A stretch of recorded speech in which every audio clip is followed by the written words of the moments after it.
स्वागत है PTC news विस्तार दर्शकों का। मैं हरप्रीत सिंह, तुसीं देख रहे हो गिलको प्रेजेंट्स विचार तकरार। एक अहम मुद्दे ते विचार चर्चा लैके तुहाडे सामने एक बार फिर तो हाजिर हाँ। तुहानूं याद होएगा कि कुछ समय पहला एक मुद्दा असीं चुक्या सीगा, क्योंकि कुछ प्रीख्यार्थी जिन्होंने पीपीएससी संस्था ने एग्जाम नायब तहसीलदार दे एग्जाम दिते सीगे, वो प्रीख्यार्थियों ने कुछ सवाल चुके सी। उन्होंने सवाल चुके सीगे कि जिहड़े नतीजे आए ने वो हैरान कर देने वाले ने, क्योंकि ਉਹ लोग टॉपर ने, वो प्रीख्यार्थी टॉपर ने ਜਿਹੜੇ ਕਲਰਕ ਦੇ एग्जाम ਦੇ ਵਿੱਚ ਫੇਲ ਹੁੰਦੇ ਨੇ, ਪਰ ਨਾਇਬ ਤਹਿਸੀਲਦਾਰ ਦੇ एग्जाम ਦੇ ਵਿੱਚ ਉਹ ਟੌਪ ਕਰ ਜਾਂਦੇ ਨੇ।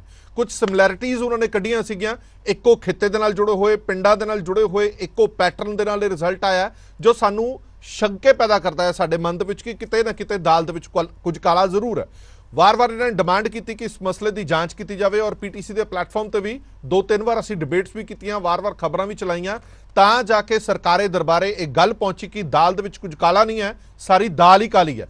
उस तो बाद जांच का घेरा वधाया गया तो जांच का घेरा वधण तो बाद ये पता लग्या कि वाकई बड़े वड्डे घोटाले हुए ने, कपले हुए ने, जिस तो बाद पुलिस ने कार्रवाई करदे होया कुछ मुलजमां नूं गिरफ्तार कर लिया और इस पूरे पैटर्न का भांडा फोड़ होया कि हाँ ये नकल करवा के ही तहसीलदारियां लईआं गईआं ने, ते तहसीलदारियां विकाऊ ने, ते 20-20 लाख रुपए दीआं तहसीलदारियां विकिआं ने।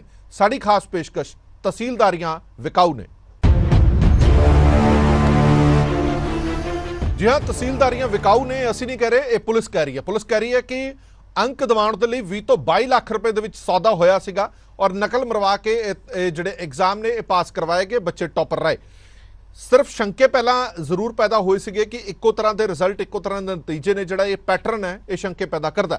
पर जो डूंघाई दे नाल जांच की गई तो पता लग्या कि इस दे पिछे होर भी बड़ियां ताकतां जुड़ियां हुई ने, इस दे पिछे होर भी बड़े घोटाले जुड़े हुए ने। हुण तमाम तार खुलते जा रहे हैं, तमाम परतां खुलदियां जा रही ने, जिस तो बाद जिहड़े प्रीख्यार्थी जिन्हां दी सिलैक्शन नहीं हुई उन्हां दी ये मंग है कि हुण इसकी गंभीरता नाल जांच की जाए। ना सिर्फ जांच की जाए बल्कि नायब तहसीलदार के जिहड़े एग्जाम ने उसनूं रद्द किया जाए, नवें सिरे तो एग्जाम ले जाण और ये यकीनी बनाया जाए कि दोबारा अजिहा काम नहीं होना चाहिए जो होया। हुण वड्डा सवाल पीपीएससी ते भी खड़ा हो जाएगा। पीपीएससी वर्गी अजिही संस्था जिस ते भरोसेयोगता लोगों की बरकरार है कि पीपीएससी के एग्जाम मन्निया जाता है कि यूपीएससी के लैवल के ने, इत्थे किसी तरह की कोई नकल, कोई सिफारिश नहीं चलती।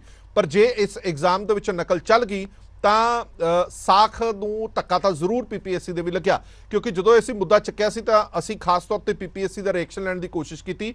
ਪੀਪੀਐਸਸੀ ਨੇ ਇਹ ਦਾਅਵਾ ਕੀਤਾ ਕਿ ਸਾਡੇ ਐਂਡ ਤੋਂ ਸਭ ਕੁਝ ਠੀਕ ਹੈ, ਸਾਡੇ ਐਂਡ ਤੋਂ ਕਦੇ ਕੁਝ ਗਲਤ ਨਹੀਂ ਹੋਇਆ, ਪਰ ਜਿਹੜਾ ਹੁਣ ਕੁਝ ਗਲਤ ਨਿਕਲਿਆ ਇਸ ਦੀ ਜ਼ਿੰਮੇਵਾਰੀ ਕਿਹਦੀ ਤੈਅ ਕੀਤੀ ਜਾਏਗੀ? ਕੀ ਪੀਪੀਐਸਸੀ ਦੀ ਜ਼ਿੰਮੇਵਾਰੀ ਤੈਅ ਹੋਏਗੀ ਕਿਉਂਕਿ ਐਗਜ਼ਾਮ ਕੰਡਕਟ ਉਹਨਾਂ ਨੇ ਕਰਾਇਆ, ਜਾਂ ਫਿਰ ਕਿਤੇ ਨਾ ਕਿਤੇ ਲੂਪ ਹੋਲ ਨੇ ਜਿਹੜੇ ਉਹ ਸਾਨੂੰ ਹੋਰ ਟਾਈਟ ਕਰਨੇ ਪੈਣੇ ਨੇ? ਨਕਲ ਮਾਰਨ ਵਾਲੇ ਵੀ ਹਾਈਟੈਕ ਹੋ ਚੁੱਕੇ ਨੇ, ਉਹਨਾਂ ਨੂੰ ਪਤਾ कि किस तरीके नाल नकल मारी जा सकती या मरवाई जा सकती है। इस करके ये समझना बड़ा जरूरी है। खास पेशकश लैके हाजिर हुए हैं ग्राफिक के जरिए। पहला तुहानूं सारी कार्रवाई समझाने कि कार्रवाई की हुई है, उस तो बाद असीं गलबात नूं अगे तोरांगे। नायब तहसीलदार भर्ती घोटाला दे विच वड्डी कार्रवाई हुई है। अंक यकीनी बनाउण दे लई 22 लाख रुपए दे विच नायब तहसीलदारियां विकियां ने। ये कल प्रैस कॉन्फ्रेंस दे विच वड्डे खुलासे होए ने। वायरलैस कैमरिਆਂ ਦੇ ਨਾਲ प्रश्न पत्र लीक किया गया। वायरलैस कैमरे लगाए गए प्रश्न पत्र लीक ਦੇ ਲਈ। पुलिस ने हाल तक 5 मुलजमां ਨੂੰ गिरफ्तार किया। ਉਹ ਮੁਲਜ਼ਮ ਜਿਹੜੇ ਇਹ ਸਾਰਾ ਪੈਟਰਨ ਚਲਾ ਰਹੇ ਸੀਗੇ। जीएसएम उपकरण ਤੇ ब्लूटूथ ਦੇ ਰਾਹੀਂ ਬਾਹਰੋਂ ਲਿਖਾਏ ਜਾਂਦੇ ਸਨ ਜਵਾਬ, ਇਹ ਦਾਅਵਾ ਕੀਤਾ ਜਾ ਰਿਹਾ ਹੈ। ਇਸ ਤੋਂ ਇਲਾਵਾ ਨਕਲੀ ਉਮੀਦਵਾਰ प्रश्न पत्रां की फोटो खिंच के भेजते सन बाहर, उस तो बाद हल किए हुए पेपर आते सी। प्रीख्या केंद्र के इक्को कमरे च बैठे सारे उम्मीदवारों के पास होने ते कपले का शक होया सी कि किते ना किते दाल च कोई काला है। सिलैक्ट ना होने वाले उम्मीदवार ने मीडिया सामने आके अपनी गल रखी सी, जिस तो बाद एक गल अगे तक पहुंची। पीपीएससी ने नायब तहसीलदार की असामी वास्ते ये प्रीख्या लई सी, क्योंकि वड्डी प्रीख्या सीगी। उम्मीदवार ने सरकार ते पीपीएससी ते सवाल खड़े किए सीगे कि जिहड़े नतीजे आए ने वो शंके पैदा करते हैं। उम्मीदवार के नंबर शो ना करने ते भी सवालिया चिन्ह लगाया गया सी, सवालिया निशान लगाया गया सी। जनरल कैटेगरी के 19 दे विचों 11 उम्मीदवार इक्को जिले के वसनीक सीगे, इक्को तरह का पैटर्न सीगा। प्रीख्या के सारे टॉपर लगभग मूणत ते पातड़न नाल संबंधित सीगे, जिस तो बाद शक की सूई घुमदी रही। नायब तहसीलदार का टॉपर 2021 दे विच पटवारी अते क्लर्क के पेपर दे विचों फेल हो चुका सीगा। इस करके इन्हां दे शंके होर वध गए। प्रीख्या दौरान भाषा विभाग दीआं हदायतां दा भी उलंघना हुई है। ये भी वार-वार दावा किया जाता रहा। सिर्फ अंग्रेजी भाषा दे विच एग्जाम लिया गया सीगा, जबकि दोवें भाषावां दे विच, पंजाबी ते अंग्रेजी दोवें भाषावां दे विच लेना चाहिए सीगा। सो ये सारे मामले का पर्दा फाश हो गया। थोड़ा टाइम जरूर लग गया इस पूरे मुद्दे नूं हल करदे होया, पर आखिरकार देर आए दुरुस्त आए। पुलिस ने कार्रवाई करदिआं 5 मुलजमां नूं गिरफ्तार किया। हाले तक गिरफ्तारियां उन्हां लोकां दीआं होईआं ने ਜਿਨ੍ਹਾਂ ਨੇ ਇਹ ਪ੍ਰੀਖਿਆ ਕਰਵਾਈ ਸੀ, ਨਕਲ ਕਰਵਾਈ ਸੀ। ਹਾਲੇ ਤੱਕ ਉਹ ਲੋਕ ਗ੍ਰਿਫਤਾਰ ਨਹੀਂ ਹੋਏ ਜੋ ਇਸ ਦੇ ਵਿੱਚ ਭਾਗੀਦਾਰ ਸੀਗੇ, ਯਾਨੀ ਕਿ ਉਮੀਦਵਾਰ ਸਿਲੈਕਟਡ ਤਹਿਸੀਲਦਾਰ ਜਿਹੜੇ ਹੁਣ ਬਣਨਾ ਚਾਹੁੰਦੇ ਨੇ ਹੁਣ ਜੇਲ੍ਹ ਦੀਆਂ ਸਲਾਖਾਂ ਦੇ ਪਿੱਛੇ ਜਾਣਗੇ। ਆਈਜੀ ਸਾਹਿਬ ਪਟਿਆਲਾ ਰੇਂਜ ਦੇ ਉਹਨਾਂ ਨੇ ਕੱਲ ਪ੍ਰੈਸ ਕਾਨਫਰੰਸ ਕਰਕੇ ਕੁਝ ਅਹਿਮ ਖੁਲਾਸੇ ਕੀਤੇ, ਉਹ ਇੱਕ ਵਾਰ ਸੁਣਾ ਦਿੰਦੇ ਆ, ਫਿਰ ਚਰਚਾ ਨੂੰ ਅੱਗੇ ਲੈ ਕੇ ਜਾਂਦੇ ਆ। ਇਹ ਸਾਰੀਆਂ ਚੀਜ਼ਾਂ ਨੂੰ ਮੱਦੇਨਜ਼ਰ ਰੱਖਦੇ ਹੋਏ ਸਾਡੀ ਪੰਜਾਬ ਪੁਲਿਸ ਦੀ, ਪਟਿਆਲਾ ਪੁਲਿਸ ਤੇ ਸਾਡੀ ਕਾਊਂਟਰ ਇੰਟੈਲੀਜੈਂਸ, ਜਿਨ੍ਹਾਂ ਨੇ ਬੜਾ ਸੀਕ੍ਰੇਟਲੀ ਤੇ ਬੜਾ ਇੰਟੈਲੀਜੈਂਟਲੀ ਟੈਕਨੀਕਲ ਗਰਾਊਂਡ ਸੇ ਇਸ ਕੇਸ ਨੂੰ ਵਰਕਆਊਟ ਕੀਤਾ ਹੈ। ਇਸ ਸੰਬੰਧ ਦੇ ਵਿੱਚ ਅਸੀਂ ਇੱਕ ਕੋਤਵਾਲੀ ਥਾਣੇ ਵਿੱਚ FIR ਰਜਿਸਟਰ ਕੀਤੀ ਹੈ ਔਰ 5 ਅਕਿਊਜ਼ਡ ਜਿਹੜੇ ਅਸੀਂ ਅਰੈਸਟ ਕੀਤੇ ਹੈ। ਉਹ ਜਿਹੜੇ 5 ਅਕਿਊਜ਼ਡ ਨੇ ਉਹਨਾਂ ਦੀ ਇੰਟੈਰੋਗੇਸ਼ਨ ਦੇ ਵਿੱਚੋਂ ਜਿਹੜੀ ਚੀਜ਼ ਡਿਵਲਜ ਹੋਈ ਹੈ ਉਹ ਅਸੀਂ ਮੀਡੀਆ ਨਾਲ ਸ਼ੇਅਰ ਕਰਨ ਜਾ ਰਹੇ ਹਾਂ ਕਿ ਇਲੈਕਟ੍ਰੋਨਿਕ ਡਿਵਾਈਸਿਸ ਦੇ ਨਾਲ ਇਹ ਸਾਰੀ ਫਰਾਡੂਲੈਂਟ ਔਰ ਮੈਲ ਪ੍ਰੈਕਟਿਸ ਦੇ ਨਾਲ ਕੁਝ ਕੈਂਡੀਡੇਟਸ ਨੂੰ ਐਗਜ਼ਾਮ ਕਰਵਾਇਆ ਗਿਆ ਔਰ ਇਸ ਮੈਲ ਪ੍ਰੈਕਟਿਸ ਦੀ ਉਹਨਾਂ ਦੀ ਸਿਲੈਕਸ਼ਨ ਹੋਈ। ਇਹ ਜਿਹੜੇ ਅਕਿਊਜ਼ ਨੇ ਵਿੱਚੋਂ 3 ਪਟਿਆਲੇ ਦੇ ਨੇ, ਇੱਕ ਹਰਿਆਣਾ ਦਾ ਕੁਰੂਕਸ਼ੇਤਰ ਦਾ, ਇੱਕ ਜੀਂਦ ਦਾ। ਇਹਨਾਂ ਨੇ ਕੈਂਡੀਡੇਟਸ ਨੂੰ ਭਰਮਾਇਆ ਕਿ ਅਸੀਂ ਤੁਹਾਡਾ ਨਾਇਬ ਤਹਿਸੀਲਦਾਰ ਦੀ ਸਿਲੈਕਸ਼ਨ ਕਰਾਉਣੇ ਆ। ਡੀਲ ਸਟਰਕ ਕੀਤੀ ਇਹਨਾਂ ਨਾਲ ਕਿ 20-22 ਲੱਖ ਰੁਪਏ ਅਸੀਂ ਚਾਰਜ ਕਰਾਂਗੇ ਤੇ ਤੁਹਾਨੂੰ ਅਸੀਂ ਸਾਰਾ ਪੇਪਰ ਕਰਵਾਵਾਂਗੇ, ਤੁਹਾਡੀ ਸਿਲੈਕਸ਼ਨ ਤੋਂ ਬਾਅਦ ਕੁਝ ਪੈਸੇ ਐਡਵਾਂਸ ਲੈ, ਕੁਝ ਬਾਅਦ 'ਚ ਲਵਾਂਗੇ। ਮੋਡਸ ਆਪਰੈਂਡੀ ਕੀ ਸੀ ਕਿ ਇਹਨਾਂ ਨੇ ਕੁਝ ਫਾਰਮ ਭਰਾ ਕੇ ਡਮੀ ਕੈਂਡੀਡੇਟਸ ਨੂੰ ਐਗਜ਼ਾਮੀਨੇਸ਼ਨ ਹਾਲ ਦੇ ਅੰਦਰ ਬਿਠਾਇਆ, ਜਿਨ੍ਹਾਂ ਦੇ ਕੋਲ ਪਿਨ ਕੈਮਰਾ ਸੀਗੇ, ਜਿਹਦੇ ਰਾਹੀਂ ਸਾਰਾ ਕੁਐਸਚਨ ਪੇਪਰ ਜਿਹੜਾ ਇਹਨਾਂ ਦੇ ਹਰਿਆਣੇ ਦੇ ਵਿੱਚ ਪ੍ਰੀ ਡਿਟਰਮਿਨਡ ਕੰਟਰੋਲ ਰੂਮ ਦੇ ਵਿੱਚ ਸਾਰਾ ਦਾ ਸਾਰਾ ਕੁਐਸਚਨ ਪੇਪਰ ਪਹੁੰਚ ਗਿਆ। ਉੱਥੇ ਇਹਨਾਂ ਨੇ ਟੀਚਰ, ਪ੍ਰੋਫੈਸਰ, ਐਕਸਪਰਟਸ ਬਿਠਾਏ ਹੋਏ ਸੀ, ਜਿਨ੍ਹਾਂ ਨੇ ਵਿਦਿਨ ਮਿੰਟ ਸਾਰਾ ਪੇਪਰ ਸੋਲਵ ਕਰਕੇ ਉਹਦੀ ਕੀ ਬਣਾਤੀ। ਉਸ ਵਾਰ ਜਿਹੜੇ ਕੈਂਡੀਡੇਟਸ ਨਾਲ ਇਹਨਾਂ ਦੀ ਸੈਟਿੰਗ ਸੀ ਉਹਨਾਂ ਨੂੰ ਇਹਨਾਂ ਨੇ GSM ਇਕਵਿਪਮੈਂਟ ਦਿੱਤੀ ਹੈ। ਇਟਸ ਇਲੈਕਟ੍ਰੋਨਿਕ ਡਿਵਾਈਸ ਜਿਹੜਾ ਮੋਬਾਈਲ ਨਹੀਂ ਹੈ ਲੇਕਿਨ ਮੋਬਾਈਲ ਵਰਗੀ ਹੈ, ਪੂਰੀ ਪ੍ਰੀ ਬੈਟਰੀ ਚਾਰਜਡ ਹੈ, ਜਿਹਦੇ ਵਿੱਚ SIM ਪੈ ਜਾਂਦਾ।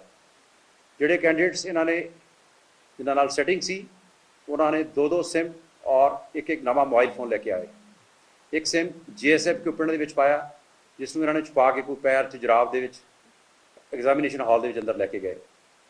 ਜਿਹੜਾ ਮੋਬਾਈਲ ਫੋਨ ਤੇ SIM ਹੈ, ਇੱਕ ਅਸਿਸਟ ਕਰਨ ਲਈ ਜਿਹੜਾ ਫੈਸਿਲੀਟੇਟਰ ਹੈ ਐਗਜ਼ਾਮ ਦੇ ਬਾਹਰ ਕਿਸੇ ਜਗ੍ਹਾ ਦੇ ਉੱਪਰ ਉਹ ਬੈਠ ਗਿਆ। ਅੰਦਰੋਂ ਇਹਨਾਂ ਦਾ ਉਹਨਾਂ ਦੇ ਨਾਲ ਕਮਿਊਨੀਕੇਸ਼ਨ ਸਟੈਬਲਿਸ਼ ਹੋ ਗਿਆ ਔਰ ਜਿਹੜੀ ਪੇਪਰ ਦੀ ਸੀਰੀਜ਼ ਹੈ, ਜਿਸ ਤਰ੍ਹਾਂ ਤੁਹਾਨੂੰ ਪਤਾ ਹੈ ਕਿ 3-4 ਤਰ੍ਹਾਂ ਦੇ ਕੁਐਸਚਨ ਆਨਸਰ ਪੇਪਰ ਜੰਬਲ ਕਰਕੇ ਪਾਏ ਜਾਂਦੇ ਆ। ਜੋ ਸੀਰੀਜ਼ ਇਹ ਹੈ, ਕਿਸੇ ਕੋਲ 20 ਹੈ ਤੇ ਇਹ ਸੀਰੀਜ਼ ਹੈ ਤਾਂ ਉਹਨੇ ਇੱਕ ਵਾਰੀ ਖੰਘ ਕੇ ਇਸ਼ਾਰਾ ਕਰਤਾ तो बाहर पता लग गया जी ए सीरीज़ का पेपर है देखो। जे किसी को बी सीरीज़ का है तो उन्हें 2 बारी खंघता या 2 बारी मेज नॉक करता। और इन्होंने क्वेश्चन आंसर पेपर बाहरों जिस तरह उन्होंने दसी जाते आंसरस ये कैंडिडेट स्टिक करी जाते। तो इस मैल प्रैक्टिस के नाल इलैक्ट्रॉनिक डिवाइसिस की हैल्प के नाल ये फैसिलिटेटर जोड़े 5 असी अरैसट किए हैं। इन्होंने अपना क्राइम कन्फैस किया है।